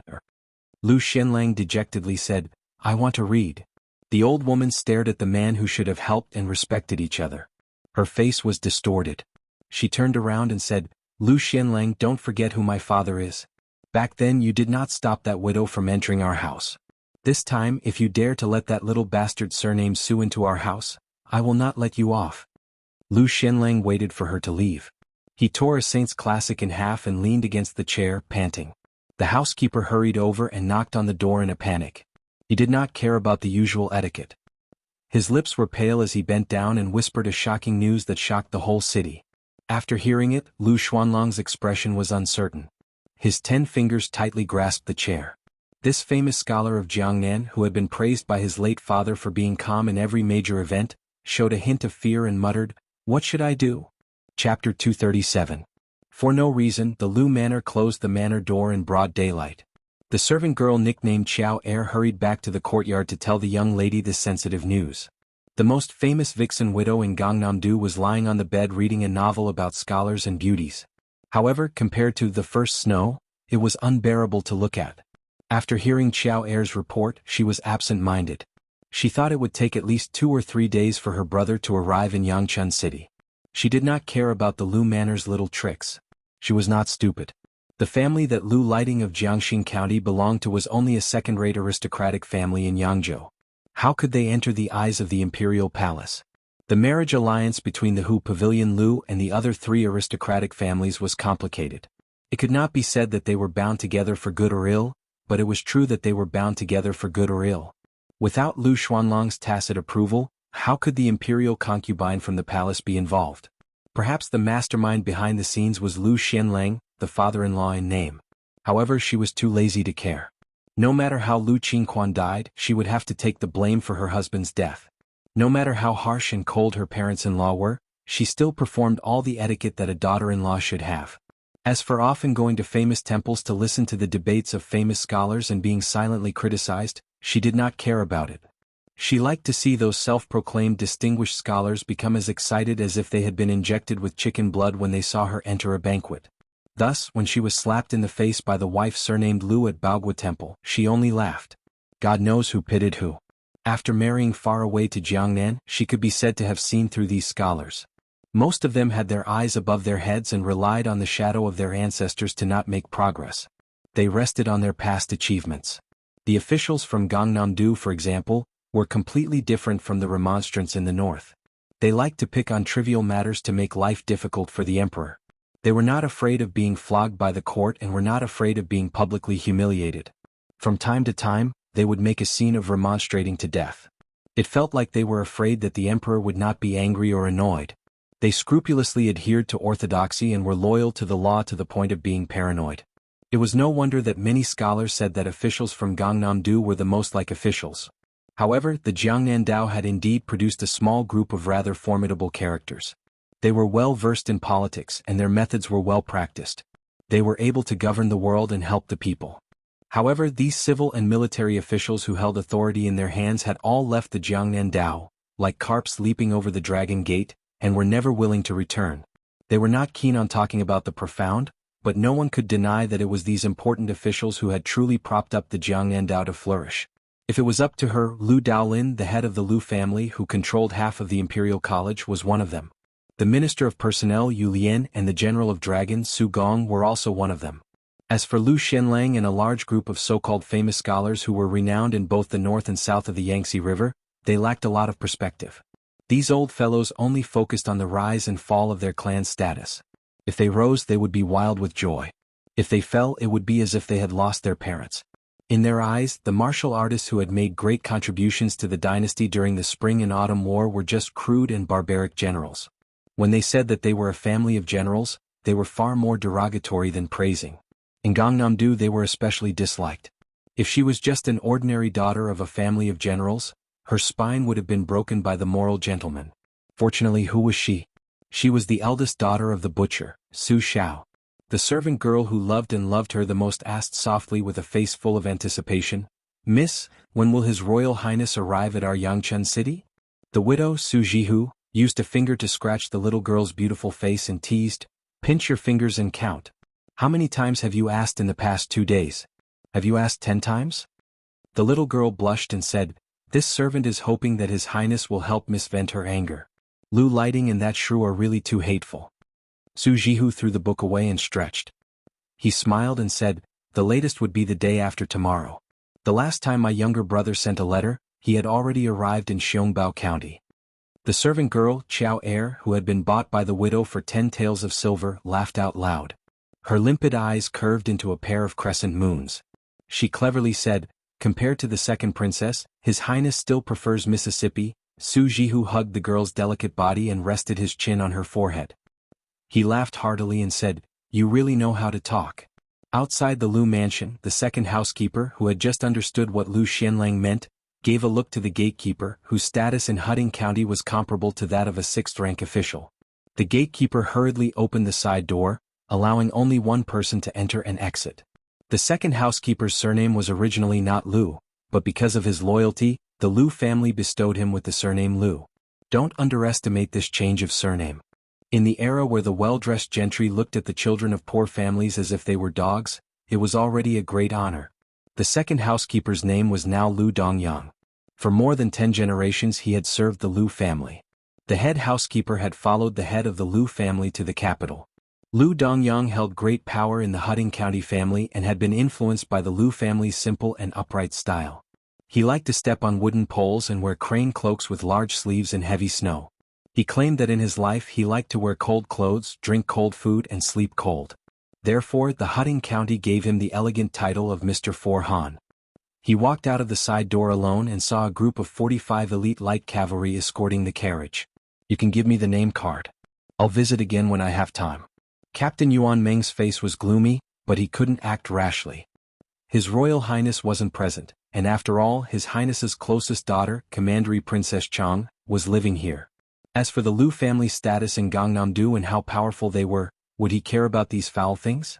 Probably seeing through the awkward situation of these Bailiang barbarians, the second housekeeper, Lu Dongyang, with the deep foundation of the Linlang Lu family, suddenly woke up from the shock when he first heard about the bloody deeds of these people. He was no longer afraid and sneered in his heart. 50 light cavalry dared to act so boldly in Huding County. They really didn't know what was good for them. What kind of scholars were those unlucky scholars whose blood spilled on the scene in the restaurant? They were nothing more than low-class people in Huding County. At most, they were the descendants of the Jianmen or the officialdom. They were thousands of miles away from becoming a scholar. Did they really think that they could be domineering in Huding County by killing a few low-class people? They had to lower their heads and beg the Lu mansion to bribe them. How could this group of barbarians be qualified to enter the Lu mansion? In the carriage, Princess Jing and Pei Nanwei had been lifting the curtain and watching from the side. They were sitting on top of the mountain and watching the tigers fight with relish. Chapter 238. After Su Xiao, Gu Jiantang, and a few other vassals toppled the 10 great clans of the spring and autumn period, the Liang dynasty vaguely formed 3 major clans. Gangnam-do was one of them. After the Liang dynasty destroyed the 8 kingdoms, it ordered a portion of the clans of the 8 kingdoms to move to the capital and form another group through marriage. There were also some clans who took the initiative to move north in the past 20 years. During the reign of Hongjia, it was the most frequent. There were no less than 300,000 people. Thus, it was called the Gangnam-do northward migration. Most of them chose Gangnam-do, which was rich and far from the capital. This undoubtedly strengthened the strength of the 4 clans of Yangzhou. Under the influence of the current master, Lu Daolin, the number of talents the Lu clan absorbed was second only to the Yu clan. Naturally, the Lu clan had its own pride and confidence. If the guy who dared to stab a general of Qingzhou to death in front of Zhao Heng was here, there would be nothing to see in this undercurrent. Without a doubt, he would lead these brave and fearless white horse soldiers to crush them. But since he went to Jiangxi County, it would be interesting. If the Huding County government had a powerful general who did not fear the Bailiang army, it would be even more lively and interesting. Thinking of this, Princess Pei finally revealed a long-lost smile. Jiang and I, who was sitting in the same carriage, was dazed. This sister was really beautiful. The old god of swords, Li Chungang, lazily leaned against the carriage door and dozed off. He had made up his mind not to get involved in such family matters. At some point, Yu Wei stepped out of the carriage. Holding the white cat, Wu Meinyang, she stood at the bottom of the steps. She looked at the second housekeeper who had pretended to be someone else and said calmly, "Open the middle gate." Lu Dongyang sneered and pointed at the sign. Yu Wei turned her head to Yuan Meng sitting on a warhorse and said calmly, "Field Officer Yuan, the Lu clan of Huding County treated us with respect. Of course we have to return the favor." Yuan Meng was puzzled. First of all, he was not clear about the relationship between His Highness and this beautiful courtesan. Since she was qualified to accompany His Highness out of Bailiang, she could not be too bad. Only an idiot would treat her as a famous courtesan. Secondly, the way she returned the gift was very particular. Therefore, he looked at the courtesan who had always given people a feeling of weakness and waited for her to continue. If she only told the Phoenix Battalion to turn around and leave, he would definitely look down on her. Unexpectedly, Yu Wei sneered and said, "Stab this blind servant to death." Earlier, His Highness said that after killing him, the corpse must be left at the door. Now, it seems that there is no need to waste energy. We are only here to see Princess Chang. When the time comes, if Princess Chang says that it is not suitable without the main door, the Lu Manor can just install it. If Princess Chang doesn't agree, then kill whoever dares to make a move. Yuan Meng laughed heartily and cupped his fists as a sign of respect. Then he turned his head and said in a deep voice, "Draw your blade and return the gesture." Yu Wei hugged the charmingly naive white cat and turned to walk back to the carriage. The red-faced second steward was left behind, so angry that he couldn't speak. When he saw the Bailiang cavalry draw their blades, the fear that had just disappeared once again enveloped his body. Especially when he saw the fierce lieutenant jump up the steps, he was so scared that he immediately turned around and tried to run through the side door to ask for help. However, a person could not outrun a horse, let alone a Bailiang warhorse. When second steward Lu Dongyang stepped through the door, Yuan Meng's blade hacked down. He fell into a pool of blood and crawled forward with difficulty. This scene caused some of the servants in the manor to cry out in shock. Yuan Meng dismounted his horse and gave this Sir Sihan a heavy stab. Then he grabbed a leg and threw him out of the side door. His Royal Highness had told him before leaving that the corpse should be left at the door. Yuan Meng did not pay any attention to the Lu Manor servants who had scattered like birds and beasts. He stood at the door and gave the order, "Tear down the middle door." Princess Pei was stunned. She looked at Yu Wei, whose words and actions had always been as gentle as water, and was somewhat stunned. Jiangxi County Lu Manor. The Lu Manor was considered a family with good roots in Yangzhou. However, the nobles were also divided into different ranks. Compared to the four great clans, the difference was like heaven and earth. Lu Lighting, nicknamed Mr. Chengzhai, was currently comforting his wife. He was famous in Gangnam-do for his culinary skills. During this period of time, he did not care about the old adage that a gentleman should stay away from the kitchen. Almost every day he personally cooked for his wife and racked his brains to please her. Lu Lighting was tall and slender. In Gangnam-do he was like a crane in a flock of chickens. He had an elegant appearance and was born into a noble family. This kind of man was naturally not lacking in romance. A few years ago, when he first met the widow at the White Horse Temple, he was attracted to her. So what if she was a widow? She was the eldest daughter of that butcher and looked so foxy and delicious. It seemed like water could be pinched out with a light pinch. However, although she had a bad reputation and it seemed like anyone would climb into her bed for a night of pleasure, Lu Lighting, who was a womanizer, knew that this beautiful woman had a very cold temperament. This aroused Mr. Chengzhai's infinite desire to win. He tried his best to please her and could not wait to serve her like an empress. A few days ago she finally relented. When they were admiring the peonies at Baogua Temple, she said that if he dared to divorce his wife she would consider it. When Lu Lighting thought about it he broke out in a cold sweat. How could he have been bewitched? He could not see through her cold temperament. This widow was clearly waiting to watch a show. Therefore, after he stirred up a big mess, his wife somehow got involved with a favored concubine in the palace. He could no longer care about his scholarly demeanor and face. He immediately wrote a poem to break off relations and threw it outside the Lu manor. Fortunately, the widow's reputation had long been ruined. Who would stand on her side? Otherwise, the Lu manor would not have remained silent and allowed him to splash dirty water. When Lu Lighting thought of this, he secretly rejoiced. It was a blessing in disguise. If she was not a widow who should be drowned in a pig cage, how could he know that his wife's family had incense burning in the imperial palace in the capital? This was something that could be heard all the way to the heavens. Lu Lighting rubbed his wife's shoulders and carefully asked with a smile, "Wife, why has there been no movement in the palace recently? Why hasn't that concubine sent an edict to Gangnam-do?" Wife Lu put on an indifferent attitude, but in reality she could only pretend to be mysterious. Not to mention her, at first even her family didn't know how to make the empress, who wrote the admonition for women, angry. Her father read by the light of a lamp and flipped through the family tree before he vaguely found a very faint relationship. As for why the thunder was loud but the rain was small, suddenly there was no sound. With her family background, how could she know the truth? As for her husband by her side, how could she not know the fishy smell that could not be brought to light? However, since she was married, she could only vent all her anger on that wanton widow. In her opinion, that slap was not wrong at all. This kind of immoral widow who always wanted to seduce men from other families should be paraded through the streets. It was fine for a man to have 3 wives and 4 concubines, but could it be that you, a widow, wanted to have 3,000 male companions? She was afraid that her husband would continue to pester her about the concubine in the palace, so she could only coldly say, "It's late. Go to sleep." Lu Lighting glanced at his wife's appearance and silently lamented in his heart. She really could not be compared to the heavenly beauty widow Su. Under the moonlight, outside the Lu manor, 50 brave light cavalry ignored the night curfew and forcefully entered the city, heading straight for the manor. The young master in the lead, wearing a white robe and riding a white horse, did not stop his horse. He urged his horse forward and pulled on the reins. The horse's hooves smashed down on the Lu manor's central gate and stomped on it. After the horse stepped on the central gate, he urged his horse forward into the Lu manor.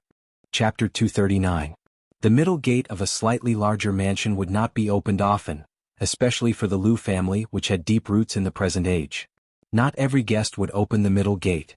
Not to mention the county chief of Huding County, even the governor of Jianghu and other officials of the border might not have the qualification and honor to do so. The door could be said to be the face of a family. The Lu family was full of hidden dragons and crouching tigers.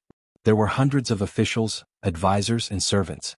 Although they had just sent the housekeeper Lu Dongyang to send away the group of people on the street, many people were secretly observing every move here.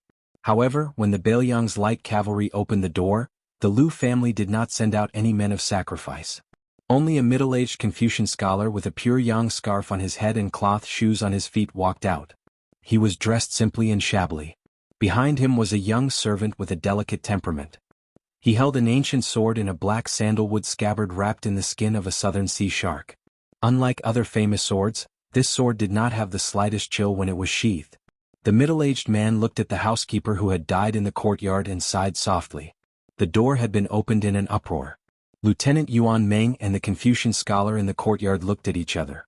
The middle-aged man from the Lu family bowed slightly and said indifferently, "Today the Lu family did not treat guests well. As the housekeeper, Lu Dongyang should be punished, but not to the point of death. A return of gifts needs to be returned." Yuan Meng knew what was good and was on guard. He held the Bailiang knife in his hand tightly. The murderous aura that was nurtured by battle formations was naturally different from the aura of Jianghu people. After the Confucian scholar who was not holding a book but a sword by his side bowed, he faced the drowsy old man in a sheepskin coat in the carriage in the distance. This time he bowed deeply and said, "I am Lu Baijia from Huding County. I received the ancient sword Ba Xiao when I was 11 and have been practicing swordsmanship for 36 years. I would like to learn from Senior Li." When the old god of swords heard the 2 words Ba Xiao, he slowly opened his eyes and glanced at it. He nodded and said, "It is indeed Yang Yuzhang's sword." This old man was limited by his aptitude and his swordsmanship was mediocre, but his vision was not bad. When this old man fought with others, he would have a headache every time he saw this guy. However, Yang Yuzhang once said that he would not accept any disciples in this lifetime. "How did you obtain the last sword from the Tangxi sword furnace?" Lu Baijie, who introduced herself in front of Li Chenggang and performed the etiquette of a junior, smiled and said, "It's probably because I was nicknamed Tangxi when I was young." I met my master by chance and was given the Bashio sword and half of the sword manual. For 36 years he had not dared to slack off for even a single day.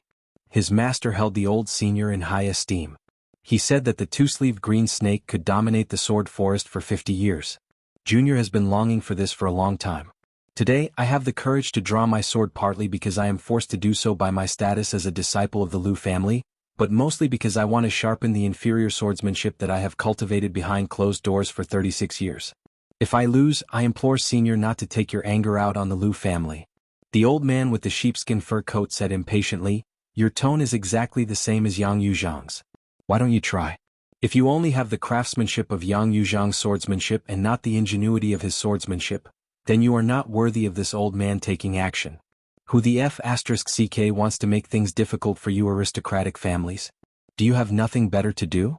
Swatting flies with a bamboo pole in a latrine pit, you will be splashed with feces no matter what. This old man did not believe in heresy back then and suffered a great loss at the hands of lame Su. At this point the old man immediately shut his mouth. Exposing one's shortcomings was not Li Chuangong's usual style. Lu Baijie smiled and stretched out 2 fingers to gently stroke the scabbard. The famed Bashio sword was half unsheathed. At this moment, a familiar sound of footsteps came from behind. The woman called out, "Little uncle." Lu Baijie, the youngest and most leisurely of the Lu clan's glittering jewels 7 jades in the lake pavilion, had a sorrowful expression on his face. His fingers swiped back and the Bashio ancient sword that had appeared in the world immediately returned to its scabbard. Everyone only caught a glimpse of a bright azure edge. Lu Baijie was the youngest son of the previous master of the Lu clan, Lu Xianxia. Compared to the current master's eldest son, Lu Daolin, he was a full 20 years younger.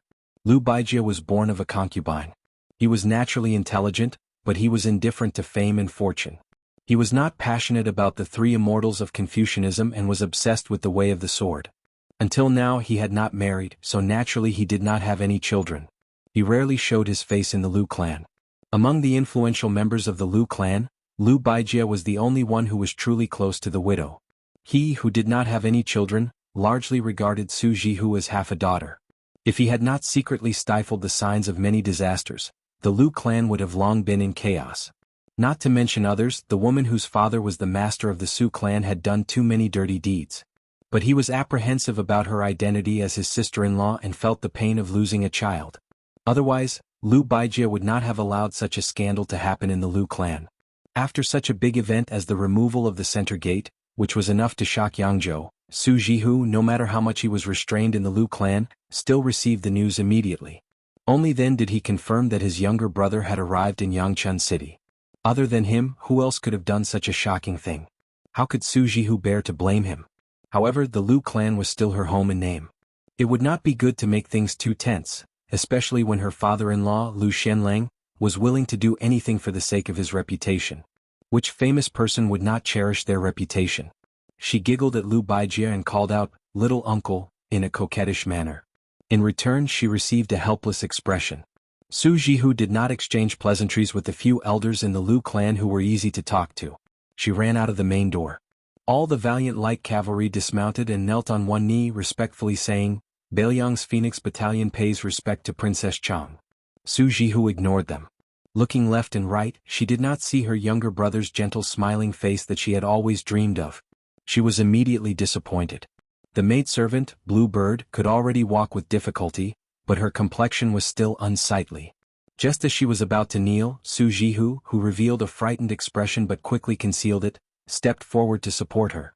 Biting her lips, she asked in a low voice, "Where is Feng Yin?" Blue Bird replied softly, "His Highness went to Jiangxing County. He said he would rush back to Yangchun City overnight." Su Jihu stamped her foot. Her eyes were red as she muttered, "That idiot." She took a deep breath and said rather majestically, "Follow me into the Lu clan residence."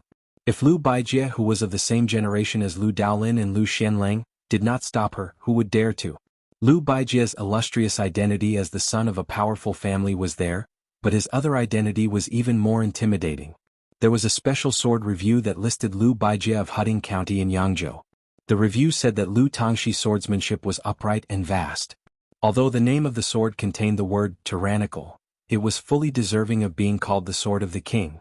The Lu clan residence's courtyard was deep and was a typical Jiangnan garden style. The size of the courtyard was not as large as the other 3 clan residences. However, the Sincerity Garden, which had hosted 6 emperors, was the most famous. The lake and rockery in the garden were created by the chief stone-folding master. One mountain, one peak exuding vitality. Every stone, every seam was properly accounted for. It was praised by the late emperor as being unique in Jiangnan. It should be known that the gardens in Jiangnan were the best in the world. One could see the ingenuity of the Sincerity Garden. Su Jihu personally led the way. Along the way he briefly and comprehensively explained the essence of the garden structure to Yu Wei. Lu Baijie and the sword attendant were at the back. Coincidentally, Li Chenggang, Jiang Yan'ai, and Princess Jing'an were at the back. Lu Baijie, who had not used her sword today, asked the old god of swords about some doubts in the art of swordsmanship. The old man had some good karma with half of the younger generation, Yang Yuzhang, so he did not put on airs. Although Lu Baijie's character was a typical aristocratic family, in the end she was like the sword. She was not old-fashioned and constrained. Lu Baijie only glanced at Princess Pei from the corner of her eyes and did not look at her again. Chapter 240. Su Jihu lived in the freehand garden in the northwest corner. The yard was not small, but there were pitifully few servant girls. It was slightly cold. The Phoenix Battalion, including Yuan Meng, were arranged to live in 2 yards not far from each other. At the gate of the yard, Lu Baijie bowed again before leaving. Entering the yard, Su Jihu had his personal servant girl Xiao Er bring some iced plum soup. After sitting down he asked, "What happened on the road?" Bluebird truthfully reported everything that had happened at the Reed Marsh. Bluebird spoke calmly and tirelessly. The danger involved could not be described as simple twists and turns. Su Jihu's expression rose and fell. In the end, when he heard that His Royal Highness was safe and sound, he covered his chest and sighed heavily in relief. Su Jihu turned his head with a strange gaze to Pei Nanwei, who still had not been able to sit down. This unruly younger brother was really something. He even dared to steal a Wang Fei. From afternoon to dusk, the freehand garden was calm. Su Jihu asked the girls about Su Fengyin and especially liked to hear some embarrassing stories. Su Jihu did not have the good mood to be treated coldly by the Lu manor that was within reason. After a sumptuous dinner, a well-educated page came and lightly knocked on the door. He came from the smallest retreat garden in the Lu manor. Lu Baijie, who was regarded as a sword immortal by the people of Yangzhou, did not live there much. For most of the year she took this page to travel and visit hermits. The one who opened the door was the servant girl Xiao Er. For some reason the two of them did not see eye to eye. At this moment, it seemed that enemies would not meet unless they were enemies. Seeing Xiao Er, the page said coldly and stiffly, "My master wants to see your mistress." The atmosphere was already strange. After these words were said, it became even more awkward. Xiao Er huffed coldly and left after saying that she understood. Looking at her back with clear eyes, the page secretly revealed a thread of annoyance. Sitting in the pavilion by the lake, Lu Baijie smiled slightly and muttered to herself, "The youth already knows the taste of worry." Su Jihu walked out of the garden and sat down in the pavilion. He said guiltily, "I've troubled you this time." Sword Immortal Lu, who didn't have any of the bad habits of a noble family but still had the backbone of a noble family's descendant, shook his head and said, "It's not that I'm causing trouble for little uncle, but if I do that, it will be even more difficult for you to conduct yourself in the Lu estate." Su Jihu said indifferently, "This is nothing. It's nothing more than a fake smile in front of me and a colder smile behind me." Lu Baijie sighed and said, "Let's not talk about second steward Lu Dongyang first. His Highness the Crown Prince ordered his retainers to commit murder in the downtown area. No matter how bad their conduct was, they were still scholars from Huding County. One of them was even a descendant of a servant. If the Crown Prince didn't dismiss him, little uncle could still go to elder brother and say a few words. Lu Manor would come forward to clean up this mess. At most, we'll just give some compensation to the families of the lesser concubines, as well as a few officials' salary. Anyone would have complaints about using money to buy their lives, but a proper official's position should be enough to shut their mouths. For such a troublesome matter, little uncle doesn't mind making an exception for you. But to tear down the central gate of the Lu estate and kill Lu Dongyang in front of the entire street of Huding family, second brother cares about his face and not adding insult to injury is already the limit of his patience. The Lu family has experienced ups and downs for hundreds of years and has suffered a lot of humiliation. It's just that in the past 100 years, the bumpy days have gradually lessened. Today we've been humiliated to this extent. I'm afraid even the master will be angry." Su Jihu was silent. Lu Baijie frowned and said, Jianghu, at this time and place, there are only the two of us. Little uncle will speak frankly. As His Royal Highness' younger brother, how can you act without any regard for the consequences? Do you really not care about the opinions of those in the capital at all? You must know that no matter how powerful your father is, in the end he still set up political opponents like Zhang Julu and Gu Jiantang, who are pillars of the dynasty. Moreover, he wants to push the 4 clans of Yangzhou to the enemy side of Bailiang. Because of you, Su Shufei was demoted to the Cold Palace. If it was His Majesty's idea, it would be fine. If it was His Majesty's idea, do you think the Su family will still have any friendship left in His Majesty's heart? Moreover, don't you know who Su Shufei is? These years, the Gumusu family has spent almost all of their manpower and resources to pave the way for her. Now that they've suffered such a calamity, even if the Gumusu family, who used to have a close relationship with the Lu family, will not be able to advance and retreat together like before. It's exactly the same as Quan Er's sudden death. You'll have to take the blame. Su Jianghu raised his head and smiled. I'm used to it. Lu Baijie said bitterly, Oh you. Su Jianghu leaned against the red pillar and looked into the distance. He said softly, that younger brother of mine went to Jiangxi County to find trouble with that Lu lighting. Lu Baijie said in a low voice, Is he still going to cause trouble? Is he not afraid of being unable to clean up the mess? If someone with ulterior motives fanned the flames, then it would not be just people fishing for fame that would jump out. Even the entire Jiangnandao would be in an uproar. After all these years, have you not seen through the so-called famous people of Jiangnandao who value fame more than life? I know I've seen through it a long time ago. Qingzhou values benefits. Yangzhou values fame. Which Gangnamdu scholar doesn't admire my father-in-law's words? Even death is more important than Mount Tai? Su Jianghu squinted his eyes and smiled. But this younger brother of mine, probably because my father is the king of Bailiang, he doesn't care about the things that many people would risk their lives to hold in their hands. However, he cares about the things that even poor people don't care about the most. Little uncle, if you tell him these very reasonable advice, he probably won't listen to it. Lu Baijie, who had the reputation of Tangxi Sword Fairy, sighed. If you stop him from entering the Lu residence, your future days will be easier. But if you really go and stop him, not to mention whether you can stop him or not, you'll be the first to fall out with me. Su Jianghu laughed without caring about etiquette. Uncle, you're so pitiful as a sword fairy. Lu Baijie looked at his daughter's smiling face with some sadness in his eyes. Back then, the woman he admired also had such a natural smile. If he had been more resolute and talked less about morality and the overall situation, perhaps he wouldn't have had any regrets. How could there be so many ifs in the world? Lu Baijie closed his eyes. Not far away, the page boy and the servant girl were arguing. Would these two children also understand the unusualness of thinking it was normal at the time many years later? After Lu Baijie left, Su Jianghu sat in the pavilion and waited until late at night. When His Royal Highness appeared outside the Lu residence, the white horse was dragging a cold corpse that had long been badly mutilated. Obviously, it had been dragged all the way from Jiangxi County to Huding County. Although Lu Baijie, who was guarding the door, had expected this, he still felt extremely shocked when he saw this scene. After Su Fengyin dismounted, he raised his head to look at Lu Baijie. Because of his elder sister, Su Jianghu, he didn't have any ill feelings toward this Tangxi sword fairy.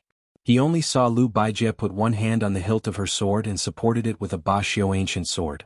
Su Fengyin said expressionlessly, Is Mr. Tangxi trying to sell me some benevolence and righteousness? Lu Baijie snorted coldly and turned to leave. In addition to shock, he was also puzzled. How did the Crown Prince of Bailiang get so seriously injured? Su Jianghu ran all the way, leaving the servant girl Xiao Er far behind. She rushed out of the Lu residence's gate and stopped very close. She smiled and said, Ah, we've caused trouble again. She didn't notice that Su Fengyin's back was dripping with blood. When the horse dragged the corpse through the city gate, the assassin, like a gecko, stuck to the ceiling of the cave, waiting for an opportunity, struck and almost shattered his spine. But Su Fengyin just stared at her with red eyes and said softly, Sister, let's go home, okay? Chapter 241. In the Free Will Garden, Su Jianghu's private room was filled with the stench of blood. Even the 3 purple smoke sandalwood furnaces that had been added with high-grade ambergris biscuits could not conceal the smell. Su Jianghu's face was pale as he looked at Li Chungang, who was taking Su Fengyin's pulse. His Royal Highness's upper body was naked as he lay on the bed. His spine was badly mangled. The old god of swords had a look of pity on his face. Su Jianghu, who was not afraid of anything, was so scared that tears fell down his cheeks. He covered his mouth with both hands, not daring to cry out loud. Su Fengyin, who had just taken a stroll through the gates of hell, did not look like a dying person. Li Chungang nodded and said, "He won't die. What a pity." If the hand knife had been an inch deeper, even the Luo Jinxian would not have been able to save him. Now it's just a superficial wound. Is it the young lady who killed Wang Mingyin? Su Fengyin's face was gloomy as he grunted. He brought his halberd, Ningame, Wei Shuyang and 50 light cavalry to Jiangxin County. From the beginning, he had agreed with the 2 retainers to lure the snake out of its hole. However, he did not expect that the lady who raised the big cat was so patient. On the way from Yangchun City to Jiangxin County and back, His Royal Highness had deliberately revealed so many flaws, but she did not take advantage of them. After entering the city gate, Su Fengyin had just breathed a sigh of relief when the assassin, who had been sticking to the dark wall like a gecko, gently dropped down. Fortunately, she did not seem to have expected that His Royal Highness was already on the 4th floor of the Great Yellow Courtyard. If it had been Su Fengyin in the reeds, his spine would have been shattered by her stab. However, after several failed assassinations, the embarrassed and angry girl immediately gave chase. Su Fengyin stepped on the side wall with the tip of his foot, and she followed closely behind. Just as she was about to deliver a second stab, Ningame's halberd had already been thrown out. Wei Shuyang's figure also swept away like a hawk, and the white horses all brought out their crossbows. Seeing that the situation was not good, she did not continue to fight. She slipped out of the inner gate and her slender fingers dug into the wall like tofu. After a few leaps, she disappeared in an instant. When they were passing through the Xiangbao County, the horses were drinking water by the stream. She, who had been waiting for a long time, also made a move once. She rushed out from the bottom of the stream, but at that time, Li Chungang was not far away. In an instant, Sword Chi rushed over and did not give her a chance to get close. Everyone only saw this girl hiding in the water, disappearing like a fish. The dense rain of crossbows and short halberds were unable to hurt her in the slightest. She really was a bone cancer. Su Fengyin comforted her, "Sister, it's really all right." Su Jihu, who had put down the huge stone in her heart, wiped her tears and smiled. Bah! She fiercely slapped him on the butt. It's all right, it's all right. With your conduct, how can I sleep in the same bed as you and whisper to each other at night? Li Chuangang's expression was strange. He originally wanted to tease her, but after thinking about it, he gave up. With Su Fengyin's narrow-mindedness, he would not dare to be angry with him. Perhaps he would vent his anger on Jiangni's head. Damn, everything has its vanquisher. This old man also had a day like this. There was no justice in the world. He reluctantly got up and left the fragrant boudoir.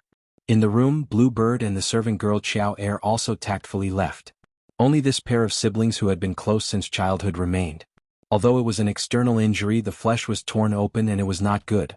Su Fengyin was just about to take a break when he felt that something was wrong. He was both helpless and resentful. "Sister, why did you take off my pants? There's no injury there." Su Jihu did not have the perception and arrogance of an older sister. She sweetly said, "Fengyin, I'm not at ease. It's better to take a look. There are no outsiders here. Why are you blushing?" Su Fengyin reached out to protect his belt.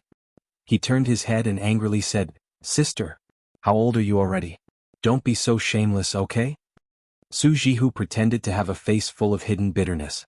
If it was someone with a shallow cultivation like those famous scholars in Gangnam-do, they would have lost their souls. But Su Fengyin had been with this older sister for many years. How could he not know her tricks? He didn't dare to loosen his grip at all, fearing that she would succeed. The siblings were in a stalemate. Su Fengyin begged for mercy. "Sister, I'm begging you, okay? No one takes advantage of the situation and torments the injured like you." Su Jihu resentfully withdrew her hand. But she did not forget to slap His Royal Highness's butt again. She chuckled and said, "Oh, very perky. It's good to practice the blade. This physique is very good. When your injury is healed, the fertile water should not be left to outsiders. You have to let me have some fun." Su Fengyin had a headache and said, "If you continue like this, I'll go to my second sister's place tomorrow." Su Jihu leaned over, her charming face close to His Royal Highness. Her breath smelled like orchids. She snorted and said, "You heartless fellow. Tell me who in the family doted on you the most? Who wet the bed when you were young? And who secretly washed your quilt? Now you're turning your back on me?" Su Fengyin turned his head to look at this dignified and virtuous face. It was difficult for outsiders to see it. He said softly, "Sister, why don't you come home with me? Su Jihu squatted at the head of the bed. She rested her chin on her hand and stared at her younger brother who had just entered Yangchun and started a massacre. She said gently, "This is sister's home. A married daughter is like spilled water. Why else would there be the saying, spilled water can't be recovered? Even if sister goes back to Baoyang, it's only to visit family, not to go home." Su Fengyin didn't say anything. Su Jihu reached out and stroked this fellow who didn't hesitate to make enemies in Gangnam do for her.